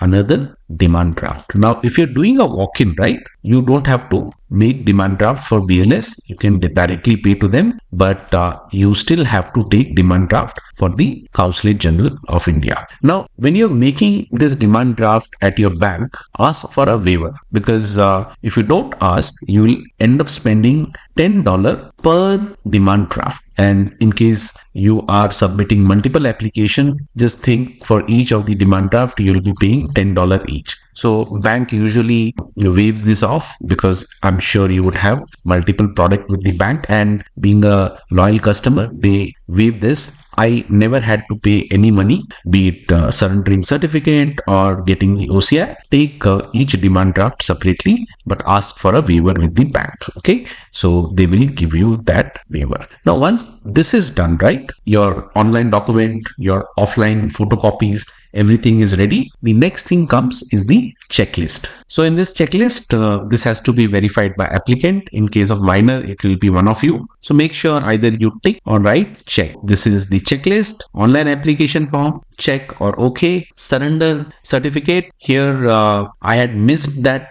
earlier, and I had made a special mention. Make sure you're sending the surrender certificate copy also, along with your cancelled India passport, and rest of them are self-explanatory. You can just skip anything which you don't have to send. It's a long list. So once you go through this, enter the name of the applicant. That will be the minor applicant name, the file number, BLS center where you are going to send this. Call BLS to check the nearest center where you can send. Mississauga now has an office, and I think Halifax also now has an office, and then date when you are sending with signature of the applicant. Now again, it's a 6-page document. Just take all 6-page printout and send it. You don't want to end up surprised with each page you pay $5. So just take it. It will cost you 5 to 10 cents if you're taking from any of the public library. Once this is done, now BLS has a walk-in where you can go and submit the form, and there are wait times. You can call them on this number. It's a centralized number, and check about the walk-in. They also have a pickup and drop service. Make sure you call them and ask those breakdown. That's going to help you to know what you're paying. Left-hand thumb impression. This is the official website for applying for OCI. Click proceed, and then on this instruction for filling application form, you can go and read this at your own pace. So once you read through this and click I have read the instruction, click accept, you come to this page. Here you have to enter the captcha. Make sure you enter the captcha as it is shown, and then click enter. If it is not accepting, you may have to again do the new captcha what is coming in. Once you click enter, you come to this section where you have two options. Okay, since you're starting new, this is the selection you will have to do. For example, you have started with this application, okay, and at some point you want to exit. You have partially filled the application. So in that case, you will have to keep your application reference number, which you will get to see how and where to get that. Once you have that number, you can come here, click enter the application reference number, and start from where you left. So you will be able to do this. Now, one more thing is, after you fill up the application and you have submitted, you have uploaded all the documents, you find that you have made some mistake in the document, or you're not sure if what you have entered is the right way to enter and you want to modify that, you can do that. For that, you'll have to come and create a new application. You cannot modify the existing application after submission. So you can come and fill the new application as many as time till such time you are comfortable and you know that you have entered everything right. Only thing what you have to make sure is that the application reference number, as I said, I will show you make sure that the right application reference number and the printout is what you take when you're submitting your application. It's as simple as. The other thing is you can create new application for every family member of yours, and you will be able to track that at one place. That also I'll show you toward the end of the video once the application is complete. So once you enter the application reference number, you will be able to see the entire list of application which you have submitted. So with that, let's click on fill new application. Now, as you keep filling the application, make sure to save and continue. You will be able to start from where you're leaving. In case for some reason you have to stop your application process in between, and just with the application reference number, you'll be able to come and start from where you left. So remember to save and continue. To make this video a little faster, I have already pre-filled the information, but I will go in detail one by one. So first thing is make sure that the temporary application ID is copied and you save it somewhere. Just in case you have to come back from where you left, it will be handy for you by noting this. Okay. So once this is done, place of submission, this is the list of country. I have selected Canada. In your case, select the country where you are in, and accordingly the mission drop down will show the location. So Canada has these three locations where CGI or High Commission sits. So I choose Toronto, and then applicant's information exactly as it is given in their passport. Okay, because you will be sending the passport as a validity document. So the way the name is written, don't worry about uppercase or lowercase. As you keep writing the name, it will automatically show in uppercase like here. Okay, when you try, you will get to know that. Don't worry about that.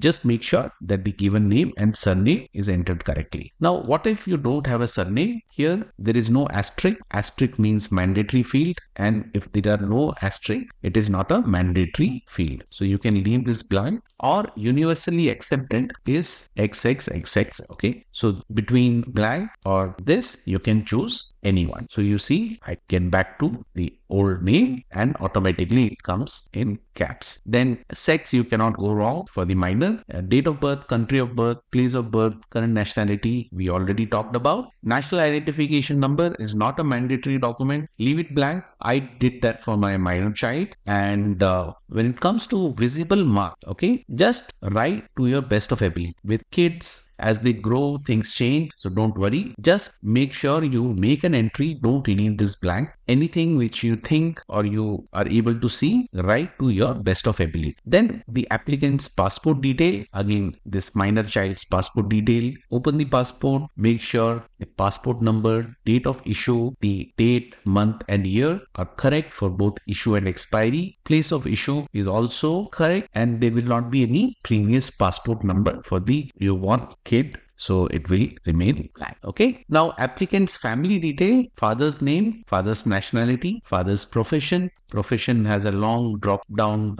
here. You can choose the closest profession. In case you have any confusion, drop a comment and I will direct you to the best of option what is there in the drop down. Okay. Same with mother's name, nationality and profession. Choose from the drop down here, and the relationship with root, Indian. Here for this child, since both parents I'm showing here, they're Indian, you can choose one of them, either father or mother. So you can choose any which ways and then save and continue. Now on this applicant address detail, again, you'll be submitting address proof. For example, if it is driving license, make sure take the driving license in your hand and enter details as it is written on your driving. Don't use any other part of the brain. Write as it is shown on your document which you will be submitting. Now, for some reason, if you make a mistake or a modification, for sure the agency like BNS will reject this application and you will end up spending more money. For example, street, if it is written this way, make sure it is written this way only and not like a short form what is shown here. Okay, so the name has to match exactly as it is in the document whichever you will be submitting. Area code, mobile number, again, I'm sure you will not go wrong here.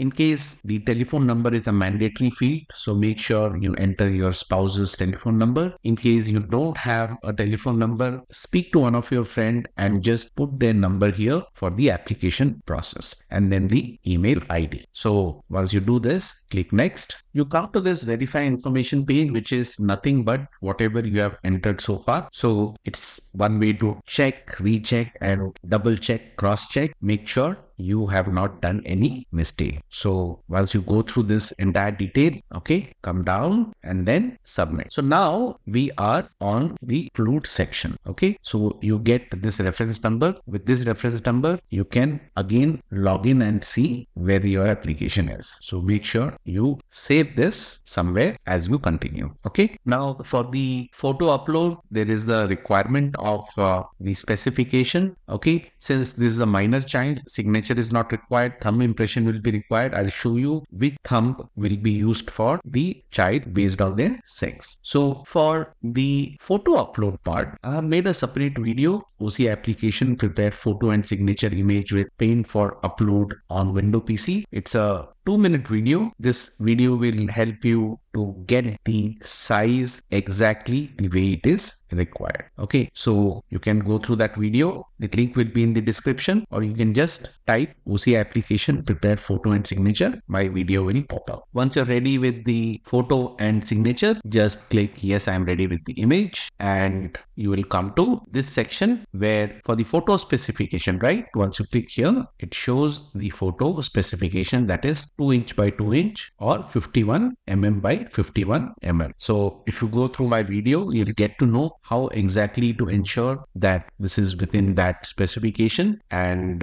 once you upload the photo here, choose file, and you'll be able to upload photo exactly as per the dimension. When it comes to applicant signature, right? When I did this for my minor child, that time the requirement for girl and boy were different between the left hand thumb impression and right hand thumb impression. So here, please make sure to call the service agency. If it is BLS, call BLS, or if it is VFS, call them and make sure to check which thumb impression will go here. Okay, this way you will not go wrong. And once you validate, upload both of them as I have shown in my video how to resize and upload. And also when it comes to the photo, my suggestion is to go to a professional photo studio and get the professional photo studio person take the photo. Keep a bill of that just to ensure that you are not asked for any additional photo from BLS or any agency. That way you don't have to spend that money. Otherwise, they also offer this during a walk-in process at their site, which is slightly expensive, which you can check with them. So once the upload is done, on this page, read through this carefully. Very simple English. If any of the responses are yes, you might be asked for details. Here I'm showing all no's. Okay, and then once you come here, present nationality is acquisition by birth. Okay, because it's a newborn, and automatically the date will reflect from what you filled earlier. And then other detail, this other detail will again show up. So just in case you get this, select the same country and write NA. It is understood that because it's by birth, there are no previous nationality. And then, do you have relatives staying in India? If there are any, make sure to enter the name, the address. Okay, here again, whatever document you will be submitting, accordingly, make sure that the address reflect in a similar manner. Okay, so once that is done, relationship and their age. And then the last question, has any of the applicant faced criminal proceeding? The response accordingly, and then submit. Now comes the document upload part, where you will be uploading all the supporting document, whatever you have filled. Okay. Now the challenge here is when you are uploading the document, you have to upload it here. And in case you have passport, you may have to do front and back page of passport, and how to make that into a single document. What I usually do is either I bring that as a PowerPoint presentation, each slide, or I will take the photocopy and bring that on the Word document. And once everything has been set up, I will just go and save as as PDF. So it will save as PDF file, which I will be able to upload here. And when I upload, all the photocopy of passport that gets saved as one single document, and that's easier for someone who is also going through the document. So here for the upload for the minor, what all documents are required? Current passport of baby. Now this here I'm showing Canada passport. It could be from any country where the baby is born, the photo page only. And then Indian origin proof. For this, both parents India passport copy, first and last page, that will be given, and you'll have to make this as one single PDF. You don't have multiple entries for this. So as I said, either get that on PowerPoint or Word document and then save as PDF. That will convert into one single document which you will be able to upload. It's easy for someone who is downloading and checking also. Then comes the both parents landing paper, PR card and COPR. Again, get that as one single PDF. In case you have any doubt, please use the comment section and I will definitely respond. And for the relationship certificate, baby's birth certificate and the long form certificate would have parents detail. So that goes along with the document. And then marriage certificate of parents. So when I submitted for OCI of my minor, I did not give this because the passport had the detail. However, there have been incidents where individuals have been asked to submit marriage certificate. So better submit it for your peace of mind, and that should take care of the online upload. So once this document is uploaded, as you keep uploading the document, you'll be able to see when the upload is done. Okay, so anything which is uploaded will show up like this. In case you want to view the document, you can click here and see the document. Okay, that way you know you have uploaded the right document. And once everything is done, click final submit. Now to generate the registration form, just click here and you will be able to come here and download that form. So once you open the download form, you'll be able to see whatever you have filled from start till end. Okay, so your form filling online is complete. This is first part. Now the second part is to send additional document and payment process. Coming to the physical copy, which will go with the application form which you will be submitting with the agency. In Canada, it is BLS. If you are elsewhere, it could be VFS, DLS or any other agency. So just check for your geography and who the service provider is. Okay, so the application form, take a black and white printout only, no need of color printout. And when I did the application, I only submitted first 3 pages, but now a lot of people have commented that when you are walking into BLS, they are asking for all 7-page printout, and just take that printout. It will cost you 10 cents if you are doing it. Otherwise, when you go in for a walk-in, they are charging $5 per page, so which is not worth. Just take a printout and keep it. Make sure that your application, what you're sending, is the correct one. If you have filled in multiple application, one of the application was having issues, don't send that. Send the correct ARN application. I'm sure you will do that from your end. Now coming to the minor child photo specification, here you just need to send one photo. Of course, it will be color, and one you have already uploaded digitally in your application. So what are the specification? This is the specification page. The link will be there, or you can just search OCI specification and you will get this entire list. And you see here, they have shown what is the correct image for the minor. So just make sure you go to a professional photo studio, take the photo and keep that bill with. That way, in case you have to escalate, you have to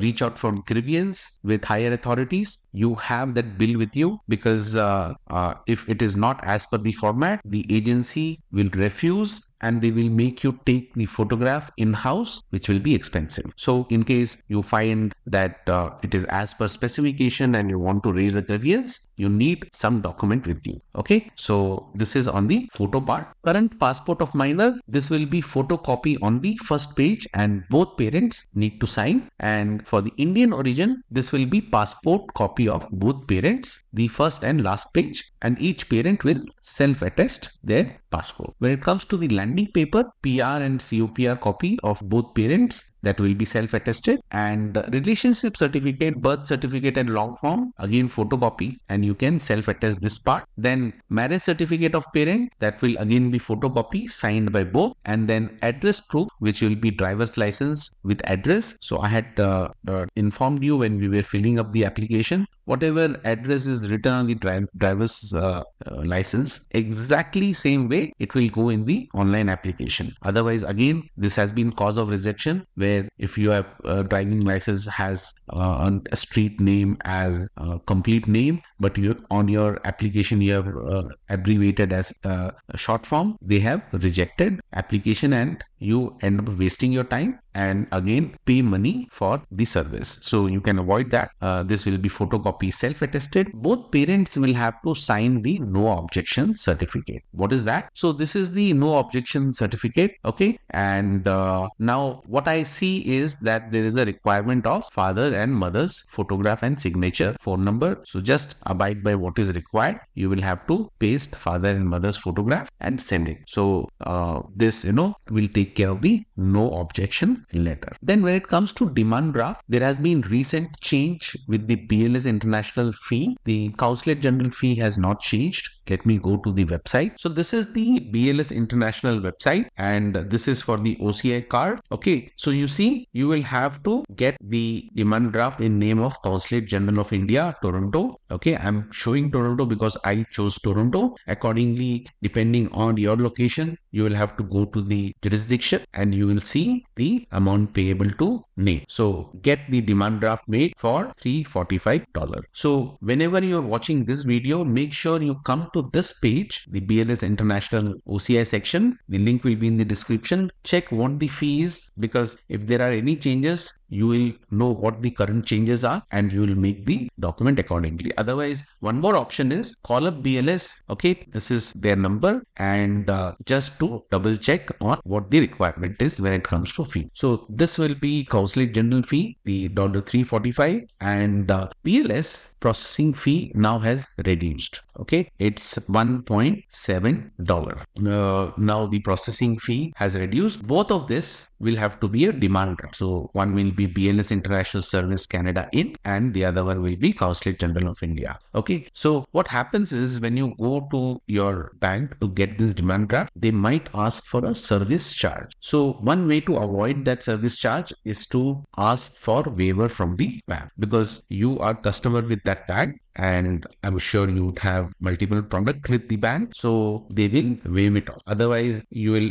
pay this $345 plus the bank service charge, which will be around $10. And the pain will be when you're taking for BLS International, which is a processing fee of $1.7, and you will end up giving the service charge to the bank. So what many people, that's why prefer to do a walk-in to BLS International location, where they can pay this part directly through the card and they only carry the demand draft for the Consulate General of India. So again, just call them, check, recheck, double check, and take accordingly. So you know that you're doing everything correct. So this is one part. Then the last part is checklist. Checklist is nothing but if you come to the document requirement, okay, you see here, click this form, take a printout of this form, and you will say checklist, check, or tick mark, online application form, tick mark. Then whatever documents are applicable, you will keep doing tick mark or check. Okay, and once that is done, here applicant's name, that will be the minor's name, and then the file number, that is the CAN number, which you will be able to find on the application. Let me show that to you. So you see here, this is the application number.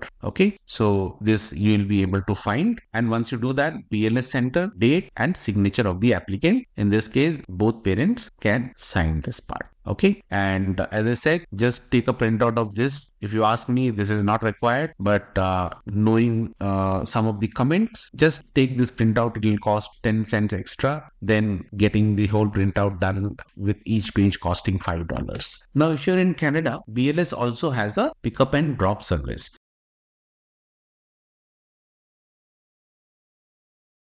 If you're married to an Indian spouse or Indian origin spouse and you are a foreign spouse who is non-Indian, then this video is for you. I'll cover how to apply for OCI if you are a foreign spouse. So this is the government website where the application filling will happen, but it's not as straightforward application process like the other videos I have made. It's little different. So first and foremost, as you can see here, for the foreign spouse to submit application, there is a waiting period of 2 years. After marriage, you have to wait for 2 years before you can initiate for the application. So if you are recently married, you'll have to wait for 2 years from the date you got married. Once you meet that criteria, then there will be a mandatory personal interview for OCI applicant with the consulate or High Commission, depending on where you are. So if you are in Toronto, it will be with the Consulate General of India. And get an appointment, you have to come to this website. You see here, the cgitoronto.gov.in. There is a open house which happens every Wednesday between 3 p.m. to 4:30 p.m. And once you click on this form, this registration form opens up where you fill in your detail. Okay, you see here, name, email ID, contact number, type of service, and brief description of issue and the passport number. So here, the passport number will be of the Indian origin spouse. Only then you will be allowed to come for the interview. If you don't get that appointment, because it is first come, first served basis, you also have this Sampark portal on the same website where you can raise a query going to this frequently asked question or raise a query section. And here you come to OCI, and then here you can click here and submit your query that for the foreign spouse OCI application. Once you have your interview done and it is approved, your application can start with the process. Now, whether you are having interview with Consulate General or the High Commission, or when you're filling up your application, you need to have these documents as a prerequisite, and I'll do a running commentary for you to get more clarity. For the foreign spouse, the passport will be required in original when you do a walk-in, whether it is Consulate General or whether it is BLS International. You'll have to carry the original passport, and don't hand over this original passport to BLS. If you hand over, forget it, if you lose it. Then the marriage certificate, again with the marriage certificate, carry the original when you're doing a walk-in. Anything which is going as an photocopy, you have to self-attest and send that document. When you're sending it by courier, nothing to be sent in original. Now, when it comes to the marriage certificate, let me take you to the BLS checklist website. So this is the BLS website. And you see here, attested copy of registered marriage certificate. Now, for the attestation, Consulate General's website says that attestation will not happen at Consulate General, but this will be with the BLS. So, check with BLS on how to initiate this process once your interview is done. Now, once your interview is done with the Consulate or High Commission, you got the approval, then the next step is to fill the application. And when you fill the application, you have to come to this website, ociservices.gov.in, and then click and you come down, accept, have read instruction. Then you come to this page where you have to enter the CAPTCHA. You have two options here. One is to fill the new application and then complete partially filled application. If you have started with your application, and at some point you have to exit, you can again resume from where you left. For that, you will require a ARN number, which I'll show you where to find. And once you enter the ARN number here, it will pop up all the details that you get filled up, and you can resume from where you left. Now, click on the fill new application. Now on this page, as you start to fill, since you are a foreign spouse, additional detail will pop up here once you start filling in. So to save time, let me fill and show that. Now you see here this temporary application ID. Just make sure to copy and keep it in case you have to leave in between and resume from where you left. This will come handy. I had shown initially. Then when it comes to the place of submission, choose the country, and then mission drop down will show. Select the mission. When it comes to given name and surname, make sure it matches with the passport which will be submitted. And in case surname is not there, you can leave it blank. Okay, this is not a mandatory field. Or universally accepted is XX, sex, whatever it is. Sure, you. So one given name and surname is entered. Sex, date of birth, country of birth, place of birth, current nationality, All these are easy ones. Just have to match the record, what's there on the passport, and the national identification number. This is not a mandatory requirement. However, you might face challenge when you're going to the service provider, and without this information, they may ask you to fill the application again, which will cost you money. You'll end up paying huge amount. So just enter the passport detail, which will be a repeat here. But don't worry, if you are born in Canada or any country, that will be your document. If you have any other identification number, you can attach that. Otherwise, just enter the passport. Then visible mark and marital status here, married. Then come down for the applicant's passport detail. As I said, whatever is there in the passport, exact same thing comes here. And previous passport number, in case foreign spouse had any previous passport, that detail will come. Otherwise, just leave it. Okay. So once this is done, applicant's family detail. This is detail of foreign spouse, both parents' name, their nationality and profession. Again, cannot make mistake with spelling. And why this is getting asked? Because depending on the profession here, okay, it might have an impact on your OCI. So that is the reason. Be truthful, give all the required document. And once this is done, when it comes to the spouse detail, in your case, are you applying OCI on basis of Indian spouse or spouse's OCI card? The response will be yes. So once click yes, as I said, there is a wait period of 2 years after marriage before you can apply for OCI. And in your case, you already had the interview with the High Commission or Consulate General, and that's when you're filling this application. Then comes the spouse name, nationality and profession. Here the spouse is the Indian spouse or spouse who is overseas citizen of India. Or fill their detail, their date of birth, marriage registration date. Make sure check your marriage registration certificate and enter the date. Spouse passport number, if it is Indian passport, that detail will come. If spouse was earlier Indian but now a different nationality, that detail will come. And when the passport was issued, expiry date and place of issue. Now spouse's local address. Here for the local address, right?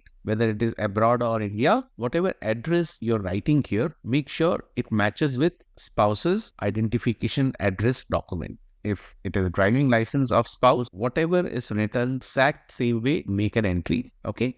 So once this is done, you select whether the marriage happened abroad or outside India. If it is in India, then you select this. Okay.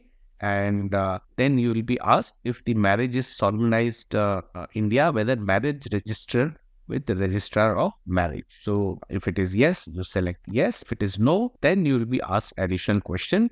And same goes when you are married abroad. So once you click on abroad, see here, marriage is solemnized abroad, whether the marriage certificate is apostilled or certified by Indian Mission / Post. So this is a mandatory requirement if marriage is done outside. Only if you write yes, your application will further get processed. Otherwise, this has to be done in your case. Okay, you get the answer, what needs to be done.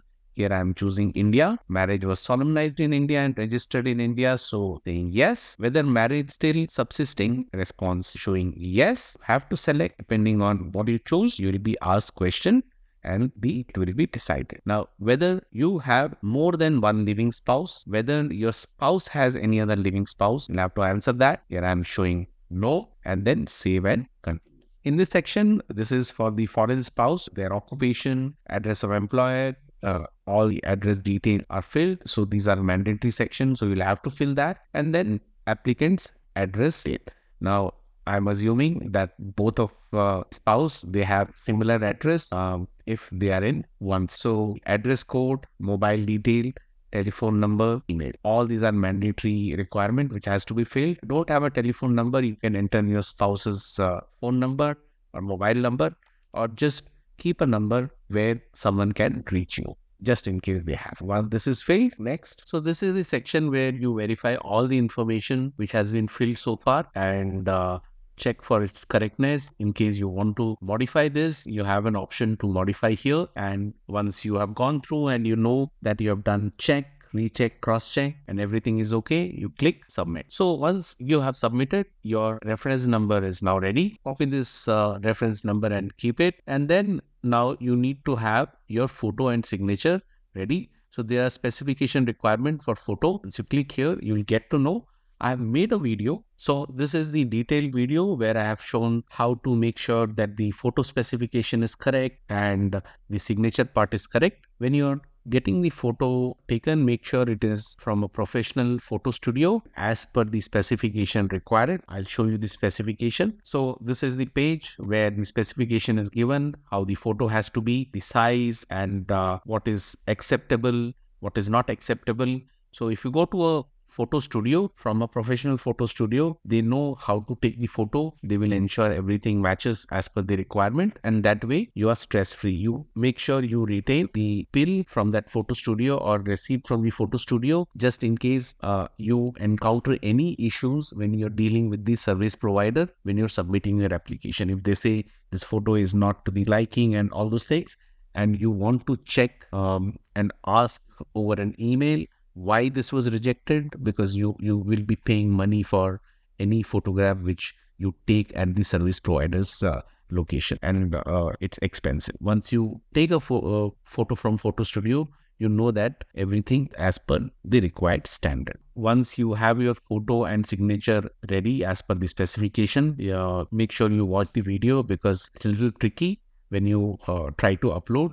So once you have both of them, click yes, I'm ready with the image. Now this page will open, and here you have to upload the applicant's photo and applicant's signature. I'll show you. See, once you upload the photo here, right, you see this blank. For that, the image to come here, you have to click crop and then resize photo. Okay, here I'm showing the sample photo. This will be applicant's photo here. And once the crop is done and you see the image here, this is good. Same thing with the signature. So with the signature, you click crop and then make it to the size. And then once everything is okay as per the requirement, you upload. Your image has been uploaded and you will see the photograph and signature. This is what will come on the OCI card. And if you want to upload again, you have option to do that. If you feel confident, you can just say, I have uploaded successfully. Now here you get to see the document list. It's a long list, okay, 10 in number and 6 here for Indian origin document. You don't require all of that. We will see that when we proceed to part B. So again, this is a very important section. You have to go through every single question and respond. Here I have shown answer as no, but you will have to choose the response based on the question and how it is in your case.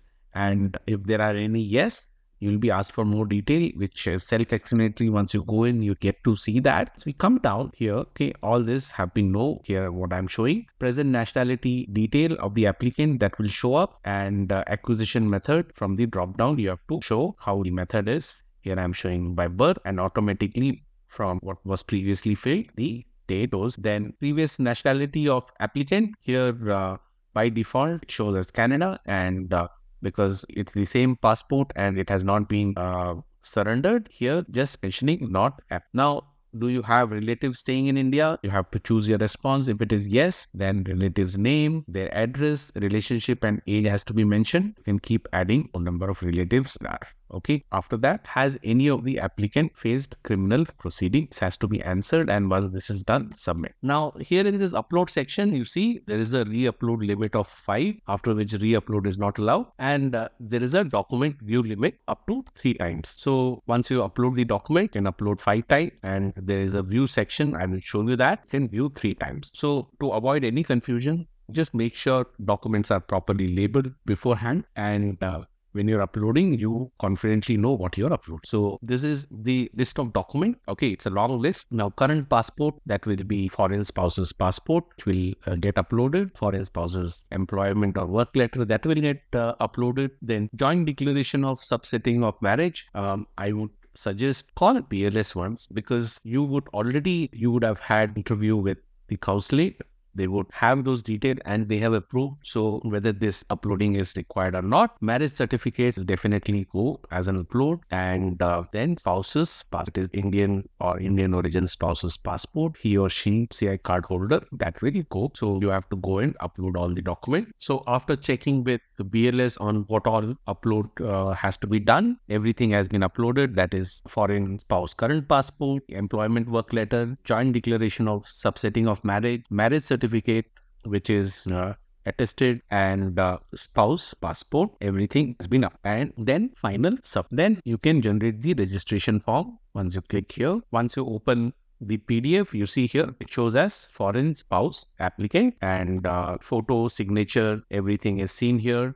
Whatever you have filled so far, everything is captured here. File number is mentioned here, and when the application was filled, those details are there. Now you have to take a printout. Take all page printout. I think there are 7 pages. Take all 7 pages, even if only first 4 pages has all the required information, the other 3 pages instruction. The reason being, the service provider will charge you $5 per page to take the printout, which you can avoid by just taking a printout for 5 cents, 10 cents on your own. Take the printout, and once the printout is taken, for the photocopies and documents which has to go service agency, take this snapshot, note it down. We'll go to the checklist, what they have given. So this is the checklist on BLS website. You have to go and check printout of all 6 pages here, just to make sure you don't end up spending more money when you're going to the service provider. And then for the application process, this checklist is the first one. You verify and say verified. Online application form, PDF, what you got, you will attach that printout. Then comes the Canadian or foreign passport. You will only send photocopy. No original will be sent. If you're doing a walk-in, you can carry the original and show to them, but take it back, not handing over. Otherwise, as I said before, you will have to forget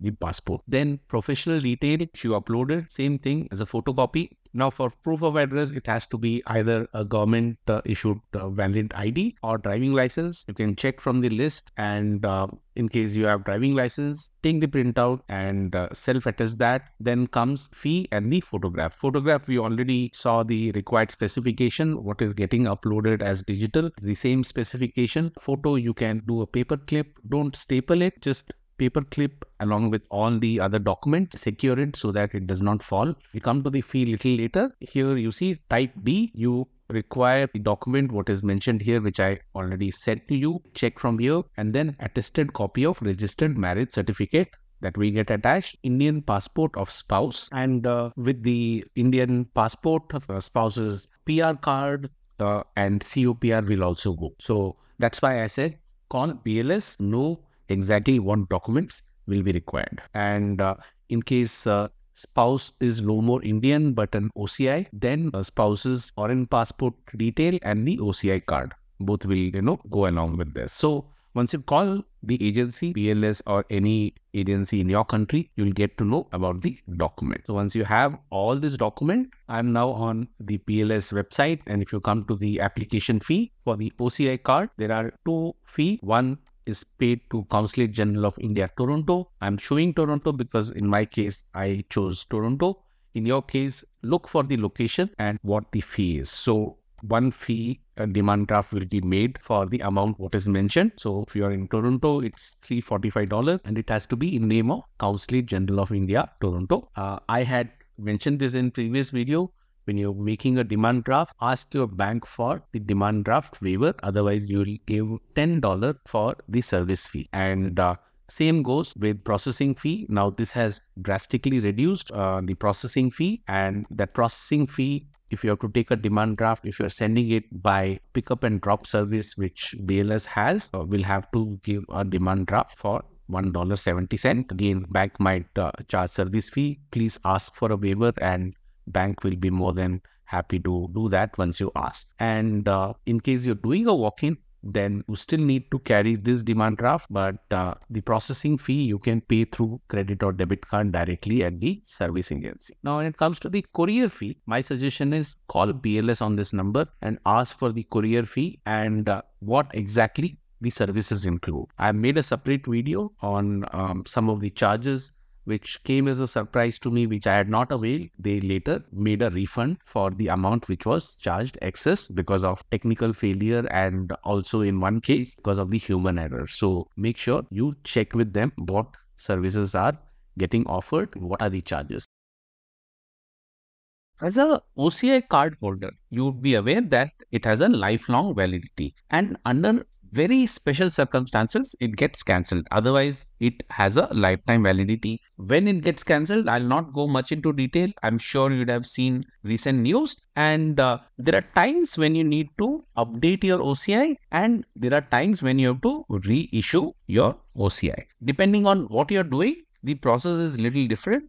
That is what we will see in today's video. And if you're going for an OCI update, here there are no charges. You just go to this website, ociservices.gov.in, and here under miscellaneous service, I'll show you step by step how to do that. You go and update the record. Again, there is no charge for this, and you don't have to deal with any service agency. For example, I'm in Canada and BLS is the service agency with which I went for my OCI card. Here, in case of the updation, I will not involve BLS. I will directly go on this website and update the record. So free of cost, no agency involved. When you go for reissue of the OCI card, you will have to do the application for reissue. Again, you have to come to this website, come to the OCI miscellaneous service. I'll show you the detailed process in a little while. And then once you are finished with the application, just how we did for the OCI, depending on your location. So I'm showing for Toronto, there is a charge for reissuance. For example, anything which is due to change of personal particular or change of passport, the amount payable at the time of making video, you will always have to come and find the updated one by coming to the Consulate General website or the service agency's website, and always to have a clear detail, call the service agency to know what the charges are. So at the time of making video, it's $39, which I have to make it in name of Consulate General of India, Toronto, because I am in Toronto jurisdiction. Depending on your jurisdiction, the fee may vary. So you may have to check with the service agency before you get the draft made. Again, the service agency will have their processing fee, and if you're taking their courier service, the courier service fee. So this is one scenario. The other scenario is you lost or damaged your OCI document. I hope you're not doing that. Take care, just like your passport, make sure you're taking care of this. In an unfortunate event, if you have lost it, then when you go through the process, as I said, as on date, when I'm making this video, the charges is $140 for duplicate OCI card. And then there is a processing fee, which you pay to the agency. And if you're taking the courier service, then you pay the courier fee. So this is for the issuance, where there are charge, and once you fill up the application here by coming to OCI miscellaneous, you take the printout of application and then send it to the service agency. Like in Canada, it is BLS International. So depending on your service provider, you will have to send the document and fee to them. You come to this website and here OCI miscellaneous service. Once you click here, read through the instruction and then proceed. Once you click proceed, you will come to this page, go through entire detail, what is given, specification, everything. And once you accept, I have read the instruction. Now, once the CAPTCHA is entered, make sure it matches with how it is given. And once that is done, you click enter. Once enter, you come to this page. And here, if you are starting with the new application, you click here. If you have already started with and you are coming back, then you use this. We will use this. And then this is the OCI miscellaneous service page. Open your OCI card, and on that you would have your foreign national passport detail, the OCI number and date of birth. Enter that, make sure it is matching, and then you click next, you come to this page. If that is not matching, you will not come to this page, as OCI record will not be there with this system. So only when you match that, you will come to this page. System will show you this applicant detail by default. Just go and make sure everything is correct and up to date. In case there is any changes required, this is where you will edit. Remember, I talked about the chargeable service. This section will give you more clarity. If you have done 20 years or more and you have a new passport, in that case, whenever that happens, that is a chargeable service. In case you have lost, damaged the OCI card, that is chargeable. In case there is a change in personal particular, then again it is chargeable. So you select the option change in personal particular, that is even at the age of 20, you will select this. And if it is lost or damaged, then you select the other option, this one. So depending on what the circumstances is, you will select the chargeable one. Similarly, what is not charged? You see, read this. Instruction is clearly given. Anytime a new passport is issued before 20 years or over 50 years, then you have to comment, update this, or in case of change in address, occupation, contact detail. So these are basic things, not like change in a personal particular which was chargeable. So you select the option, whichever is in your case. Once this is done, come down. This is the third option where you are surrendering your OCI card. Once you go through this detail, you can read this detail here. Once you have read this, you can initiate for the cancellation of OCI. I'm not sure who does that, but you can choose this option. And once that is done, you select whichever option it is. You click next. So once you click next, you come to this page, and this is where you will start filling in the detail.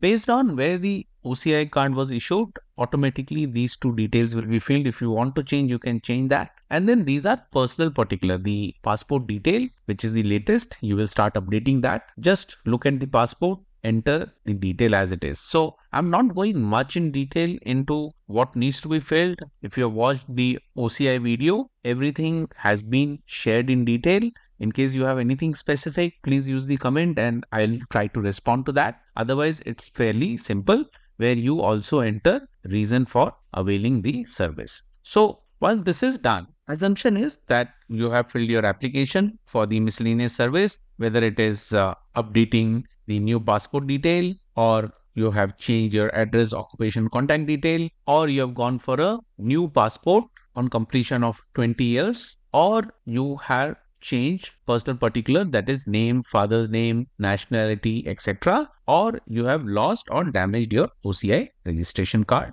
or you have initiated for your cancellation of OCI card. Once this is done, you take the printout and then you submit the documents based on what the changes are. So depending on the change, the documents upload will be required. I will show you in a while.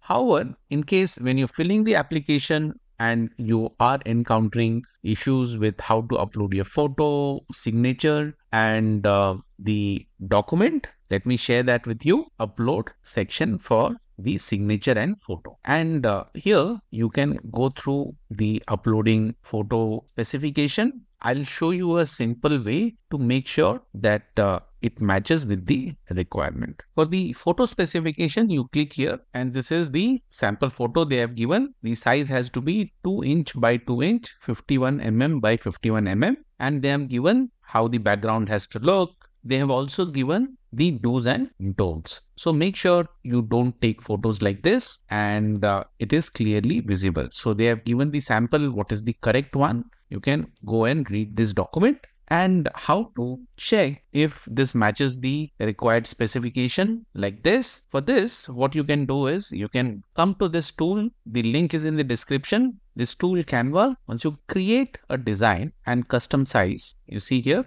you can add the width and height. Right now it's in pixel. If you make it in inch, okay, remember 2 inch by 2 inch, you can create a new design. Or if it is in mm, 51 by 51 mm. So once you create a new design, this is the size of the photo, what is required. All you need to do is bring your photo and drop it here. So once you drop it, you see here, this is how you can just make sure that the size matches. If you have taken from professional photo studio, they will give this dimension and you can just come and verify the dimension this way. You will get to know that this is the size which is as per the requirement. And then you can go and just download this. Download as JPEG. So this is one way to make sure it is foolproof. Also, to make sure that this is not larger than 500 KB, how you can check? Once you come to the photo, right? This is the photo. You see here, it shows 200 KB, which is less than what is given as maximum. So it is good.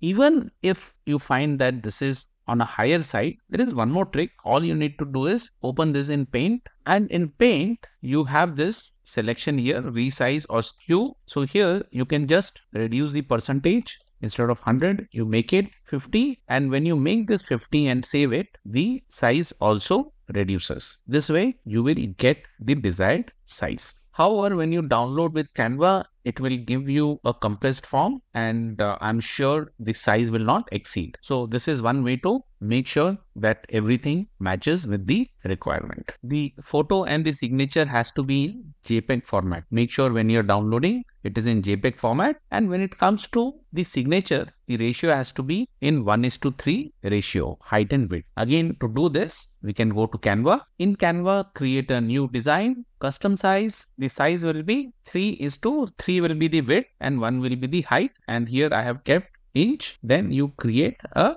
design. Now you see, this is the signature box, which will give you that 1:3 ratio. And again, now all you do is bring your signature. So here you can do a signature on a piece of paper. You can take photo through your mobile camera, or if you have a scanner, you can scan that and then bring this signature here like this. So this is right now in 3:1 ratio, and you see the signature, you just need to make it to that ratio, ensuring that the signature remains without crossing this line. What I mean by crossing is when you take this is how it should not be. So make sure the signature is well within this range. And now you can download this as JPEG. Here you go, download, and then JPEG. So once you download, this is your 3:1 ratio, what is required. The photo and signature both are as per requirement. We have made sure it is as per requirement. And then yes, I am ready with the image. Here you upload the photo. Once you upload, you also have an option to crop here. Okay. Right now we made this with Canva. So exactly the dimension matches. If it is not matching, you have an option to crop here. Once you click here, see crop, you can just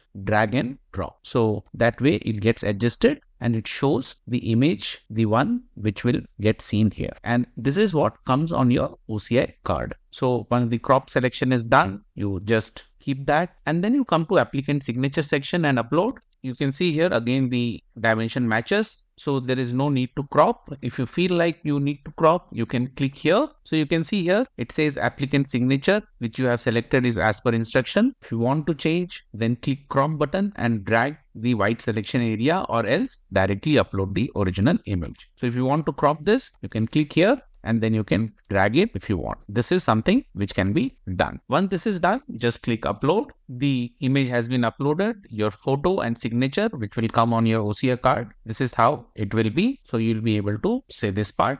Now, this temporary application ID, along with this, you also note down your file reference number. So anytime you are coming back, you will be able to start from where you left. Here, you have option to upload this photo again, and signature also you can upload again in case you want. If you don't want to upload again, I have uploaded successfully.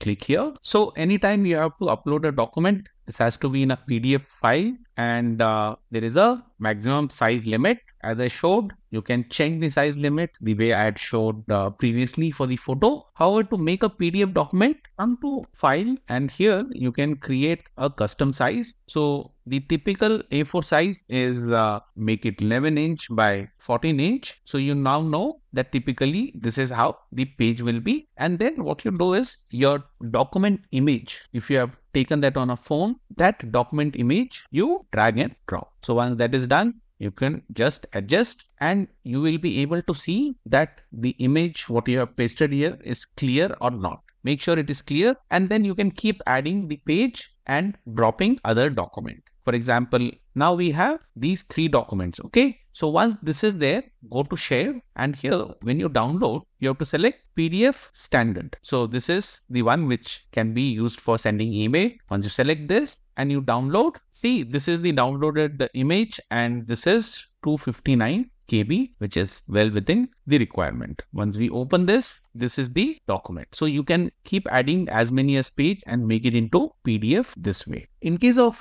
the free of cost updation, which we talked earlier, for example, you're updating your newly issued passport, or you're updating your address, profession, or contact detail, which are free of cost. There you upload all details online, be it photograph or the new passport detail, and then you will get a email confirmation that the detail have been updated. Now, in case you're going for a chargeable service, wherein you have turned 20 years and you have a new passport which you have to go and update, or you have lost your passport, damaged your passport, or you're surrendering your passport. In that case, this will go through the service provider. Once you update the application online here on this website, then you go to the service provider's website and make sure you're checking the latest detail on what documents are required. Here I'm showing BLS. Once you come to the BLS OCI miscellaneous services, the link will be there in the description. Make sure you're checking the latest one, and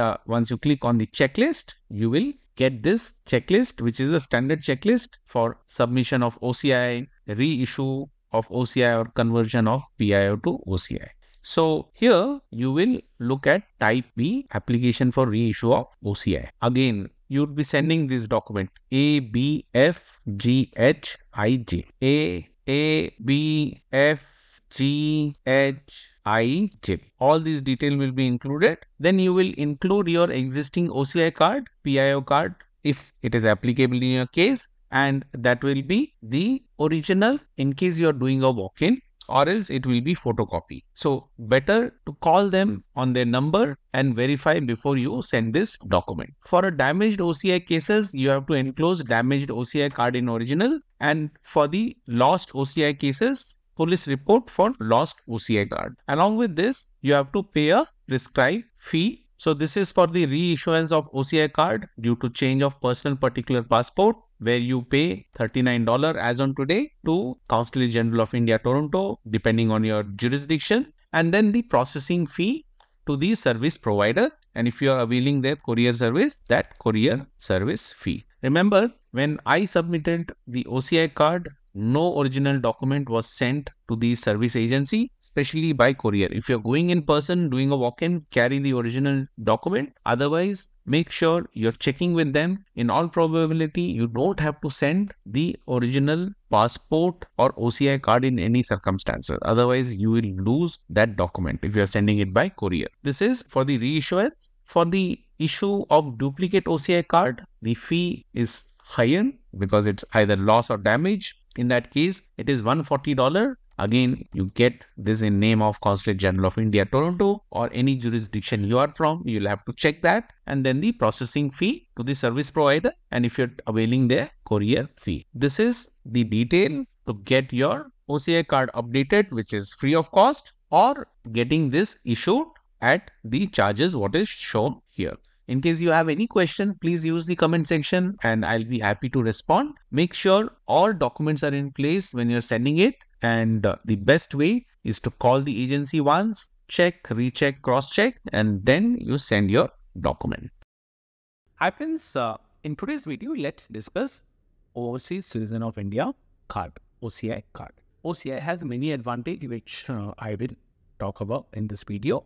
With visitor visa, you have limitations. When it comes to OCI, the first and foremost thing is that it's a lifelong validity. Once it is issued to me, this OCI card, this will remain as a lifelong validity. So all I need to do is, anytime I have an update on my passport, that's, say passport is coming up for renewal, I just need to update on the government website that my passport has changed and can be taken care. So I'll share the India government website link also in the description. You can check that part. Now, by having an OCI, now if you want to go and stay in India, there are no restrictions. If you go as a visitor, like any other foreigner who comes to India, you'll have to go to Foreign Registration Office, FRRO, if you are overstaying more than 180 days. Now, you don't have this limitation with OCI. That's one advantage. The other thing is, if you want to go and work in India, like people are talking about how India is progressing and the next 2 decades is going to be with India.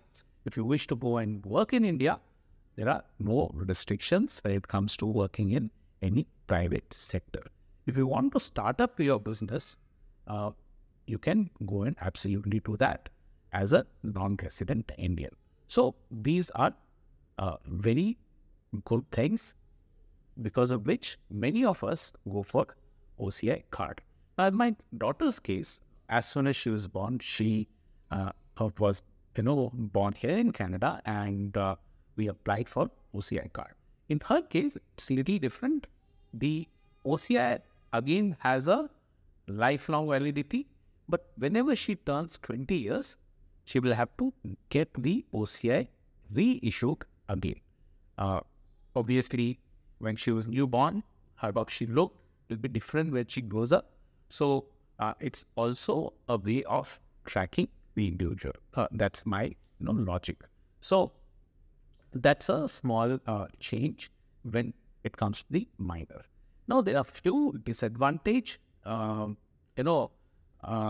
With OCI, you cannot buy an agricultural land. Now that I have become OCI, I cannot go and buy an agricultural lands. But in case I'm inheriting any property, that absolutely yes in this case. If the property is coming through inheritance, that is absolutely up. The other thing is you cannot join any of the government services. Now, for people like me, we have passed that age where we would like to go and join any government service. But just for your information, I have been in government job, so I think I've done my bit, and I'm okay with that. You don't get to work in government job. The third thing is you don't have voting right, which of course is understandable. You have decided to come outside India and be a citizen of any other country, so that right is not there with you.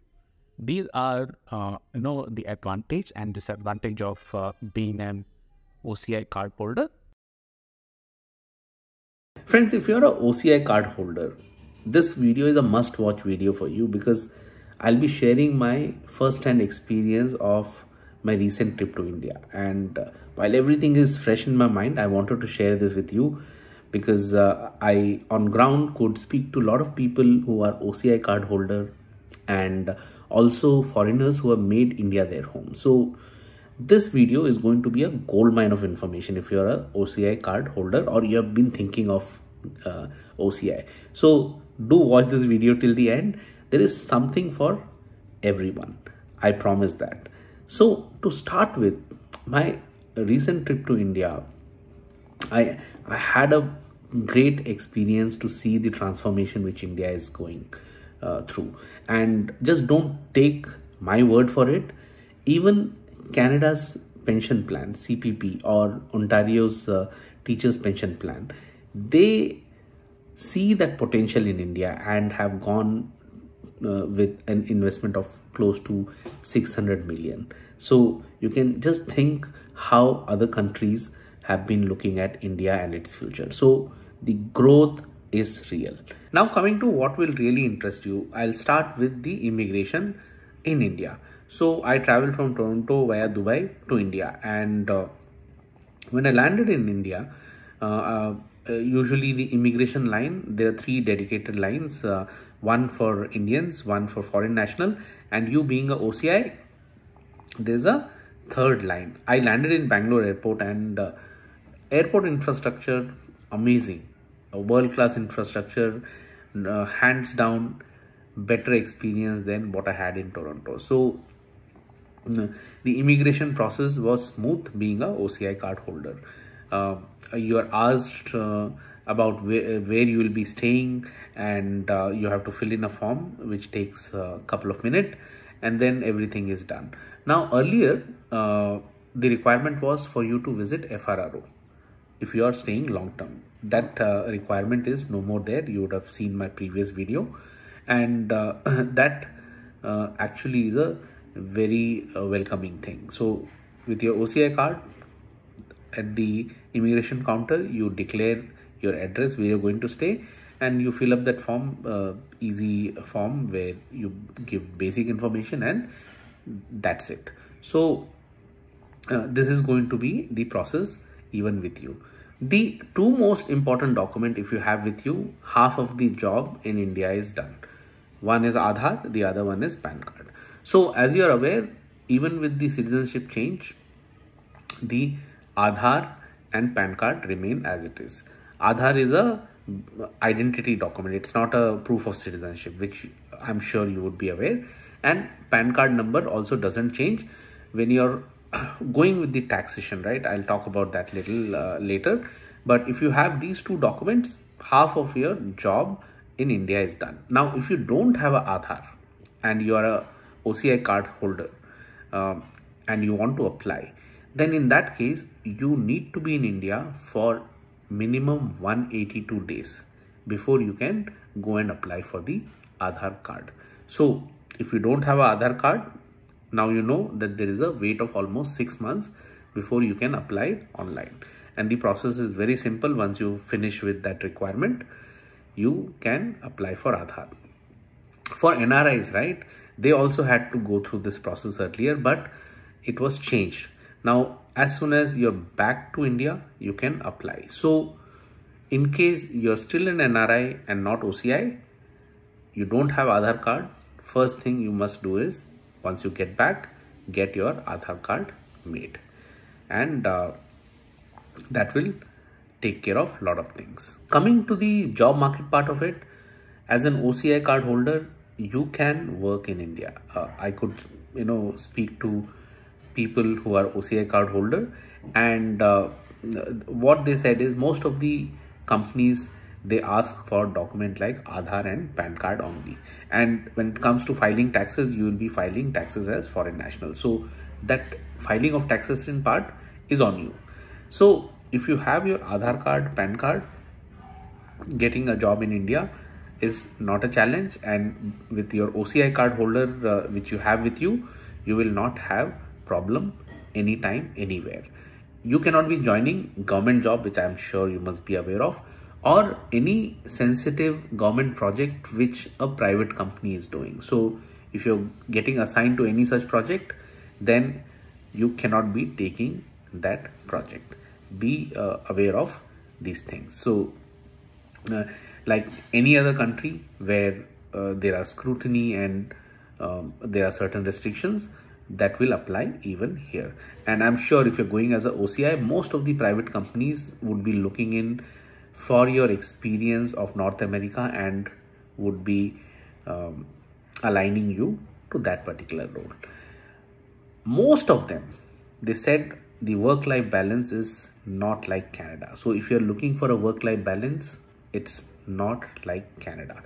And again, it might be different for different people, but majority of them with whom I spoke to, they were very well paid, in the sense very well paid, but they had this problem of no work-life balance. So if you know someone or you have come across someone who is having work-life balance and who is getting really paid well, then do comment and let me know. So no negatives. Again, these are, something which has come from horse's mouth, and still people are happy. Now, those who have made India their home on their own without any compulsion, being part of the growth story, knowing that this is where they wanted to be, they are extremely happy and contented with whatever they have. People who had to make decision to move back to India based on their personal circumstances, I'll not go into much detail. They still think when they can come back to the country where they wanted to be. And not just them, even Indians who are well settled in their job and who have all the convenience with them, they are thinking to settle outside. So again, this is with whom I spoke. Very few people, they were like, oh, I'm contented with what is there, and I want to be here. Many of them still think grass is greener on the other side. They don't know how blessed they are to be in India and how convenient the life in India is. To the banking part, you don't want to be on the wrong side of the law and wrong side of the income tax. So if you still have saving bank account, make sure to change that immediately. If possible, even before you come to India. When it comes to the taxation, you must have a good chartered accountant who understand your status as OCI and who is going to hold your hand to file taxes.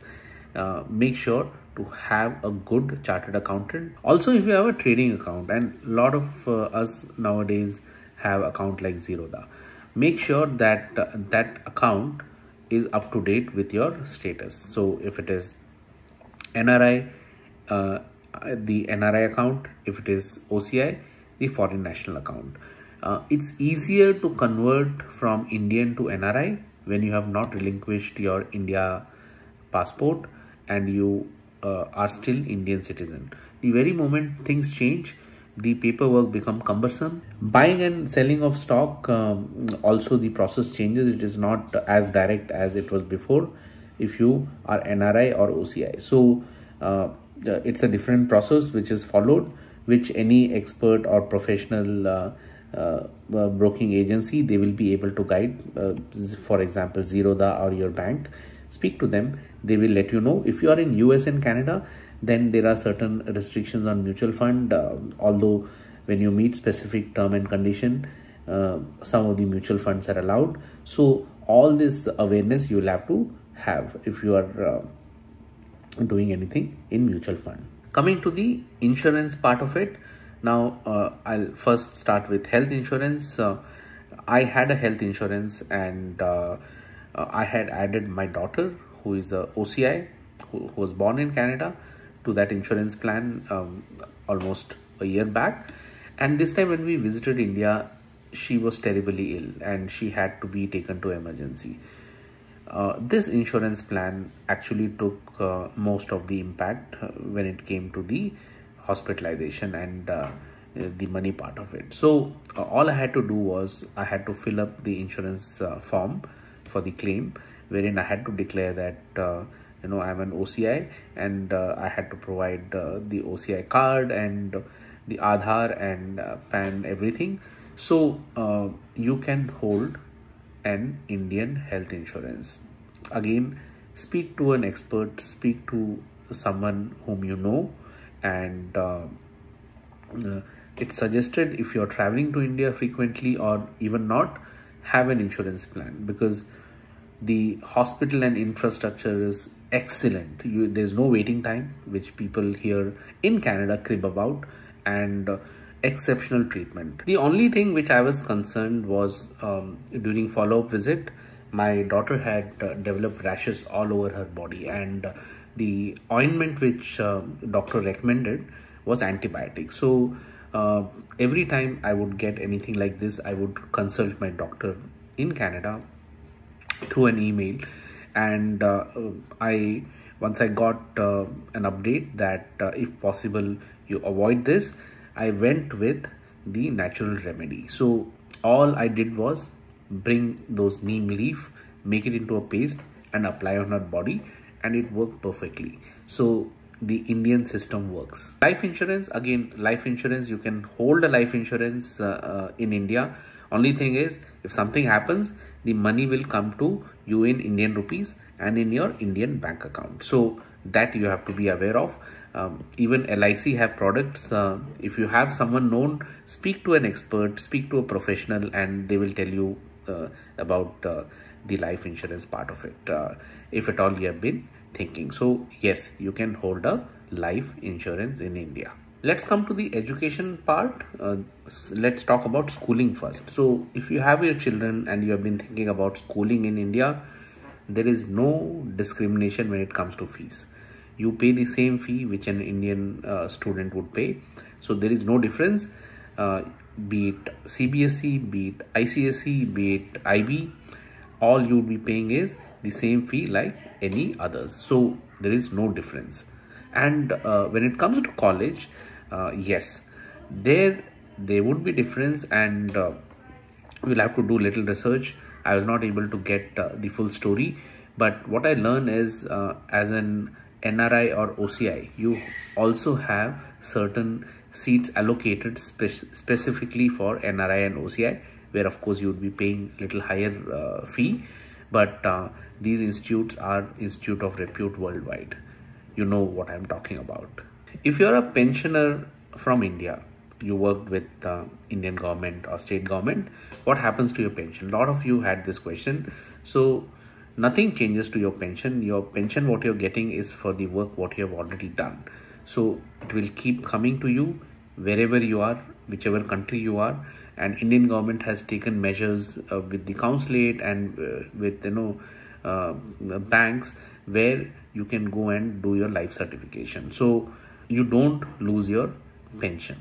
The last part is for the parents whose kids were born outside of India. Now take it as a matter of fact, when they go to India, they will fall sick. Indian kids, they have very strong immunity compared to kids born outside of India. So they will fall sick. This is something which is inevitable. So just make sure to comfort them and take whatever precautions you can. Still, they would fall sick. Friends, these are the points which are fresh in my mind. In case I have missed out anything, do comment and let me know. Or if you have any question, even then, please comment and let me know, and I'll reply like always. Many overseas citizens of India, non-resident Indian, NRI, staying in US, Canada, Australia, UK, have not just been contemplating to return to India, some have already made this move. The reasons are numerous, which I will not go into detail. Those who have returned or who are making the return to India have one question in mind: how they can once again become citizen of India. Is it easy, difficult? Is it possible? The answer is yes, it is possible. And in today's video, I'll explain steps that are involved. Just invest your few minutes here to know how it is done. I'll share every single detail you're looking for. Don't go anywhere.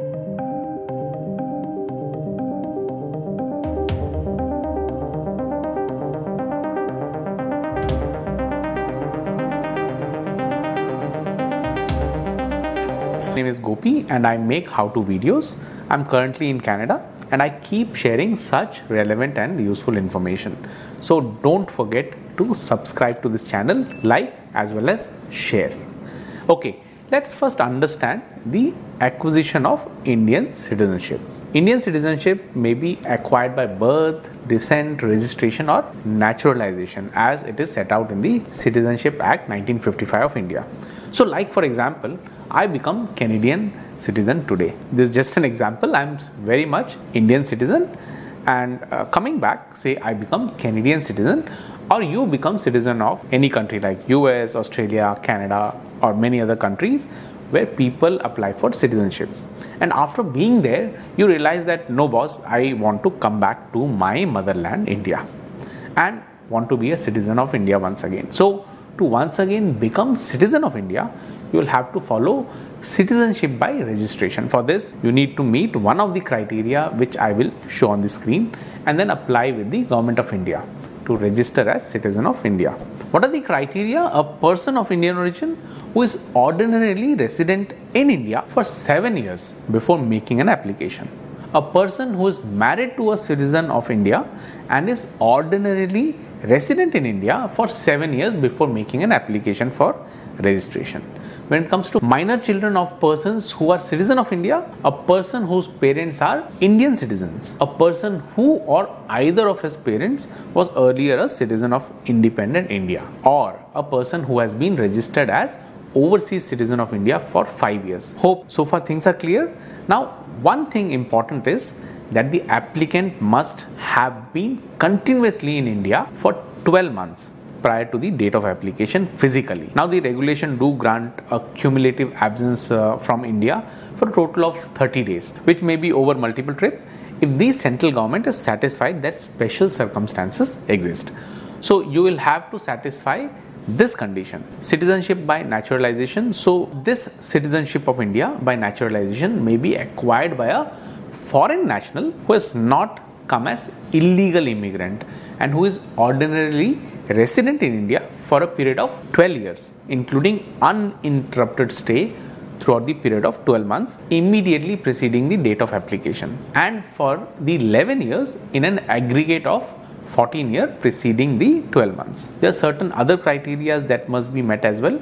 So once Indian citizenship is approved, an individual must renounce his or her current nationality and provide the evidence of this to Indian government. The process and processing time for renunciation depends on the country of citizenship, and these could widely vary from country to country. Like in Canada, you need to fill an application, pay $100 fee, then wait for approximately 17 months. In US, what you can see on the screen, same as for UK, what you see on the screen. And if you know any other country and its timeline, do comment. Okay, coming back, a naturalization certificate granting Indian citizenship is only issued after proof of renunciation is presented to the government. For children, however, the rules are different. If a children is eligible for Indian citizenship and is granted citizenship of another country, for instance, because they were born in a country which automatically grants citizenship by birth, the child may differ in decision about which citizenship to accept until they attain the age of 18. Like my daughter, she is a Canadian citizen by birth. When she is turning 18, she could choose which citizenship to accept. While this option exists, this can be a tricky situation for the child, as he or she could be precluded from getting a passport or visa from a particular country in certain circumstances. Also, certain countries will not permit a child to renounce her citizenship until they attain the age of 18. So you may have to check this part. Coming to the dual citizenship, I'm sure you know that India does not offer dual citizenship. My daughter is a OCI and this is not a dual citizenship. Therefore, if an individual claims to be a citizen of foreign country and the claim to Indian citizenship is automatically refuted. Like in my daughter's case, she being OCI for life can come and stay in India as long as she wants. Enjoy just like Indian citizen. However, being a OCI, she whenever grows as an adult cannot join government services, cannot buy agricultural land. So these are limitations. I'm sharing the link in description where you can find more about this as information. Now coming to steps to follow to acquire Indian citizenship and renounce citizenship of foreign country. Step 1 is to submit the application along with the requisite document to district magistrate in the area of residence of India. Like in my case, I am from Bangalore, so I will reach out to District Magistrate of Bangalore. Link to citizenship application is given in the description. In step 2, the application will be then forwarded to State Home Department for verification. At this stage in the application process, the government can request for additional documentation on a case-by-case basis. In step 3, once detailed verification is done by state and in some case central department, which involves police verification, background check, any possible threat to India, any human right violation, etc. I'll not go into detail. You are smart to understand. The application will be sent to Ministry of Home Affairs in New Delhi to determine eligibility under the Indian Citizenship Act. Now coming to step 4. Once the citizenship application has been accepted, the MHA will inform the individual of its provisional approval through a letter, which will also request proof of renouncing the foreign citizenship. It is at this stage that the individual must make an application to renounce the foreign country citizenship. Coming to step 5, listen to this carefully. For Canada, you need to fill up the form, what you see on the screen, to renounce Canadian citizenship, pay a prescribed fee and then go through the process. Whereas for the US citizen, the process is very lengthy, after which the individual will receive the certificate of loss of nationality. Step 7. Once the certificate of loss of nationality is presented to MHA through the State Home Department as proof of renouncing the citizenship, the individual will be required to visit district magistrate along with 2 witnesses to sign an oath of allegiance to India. Step 8. Then wait for the certificate of naturalization. After this, once you receive, you can apply for Indian passport to travel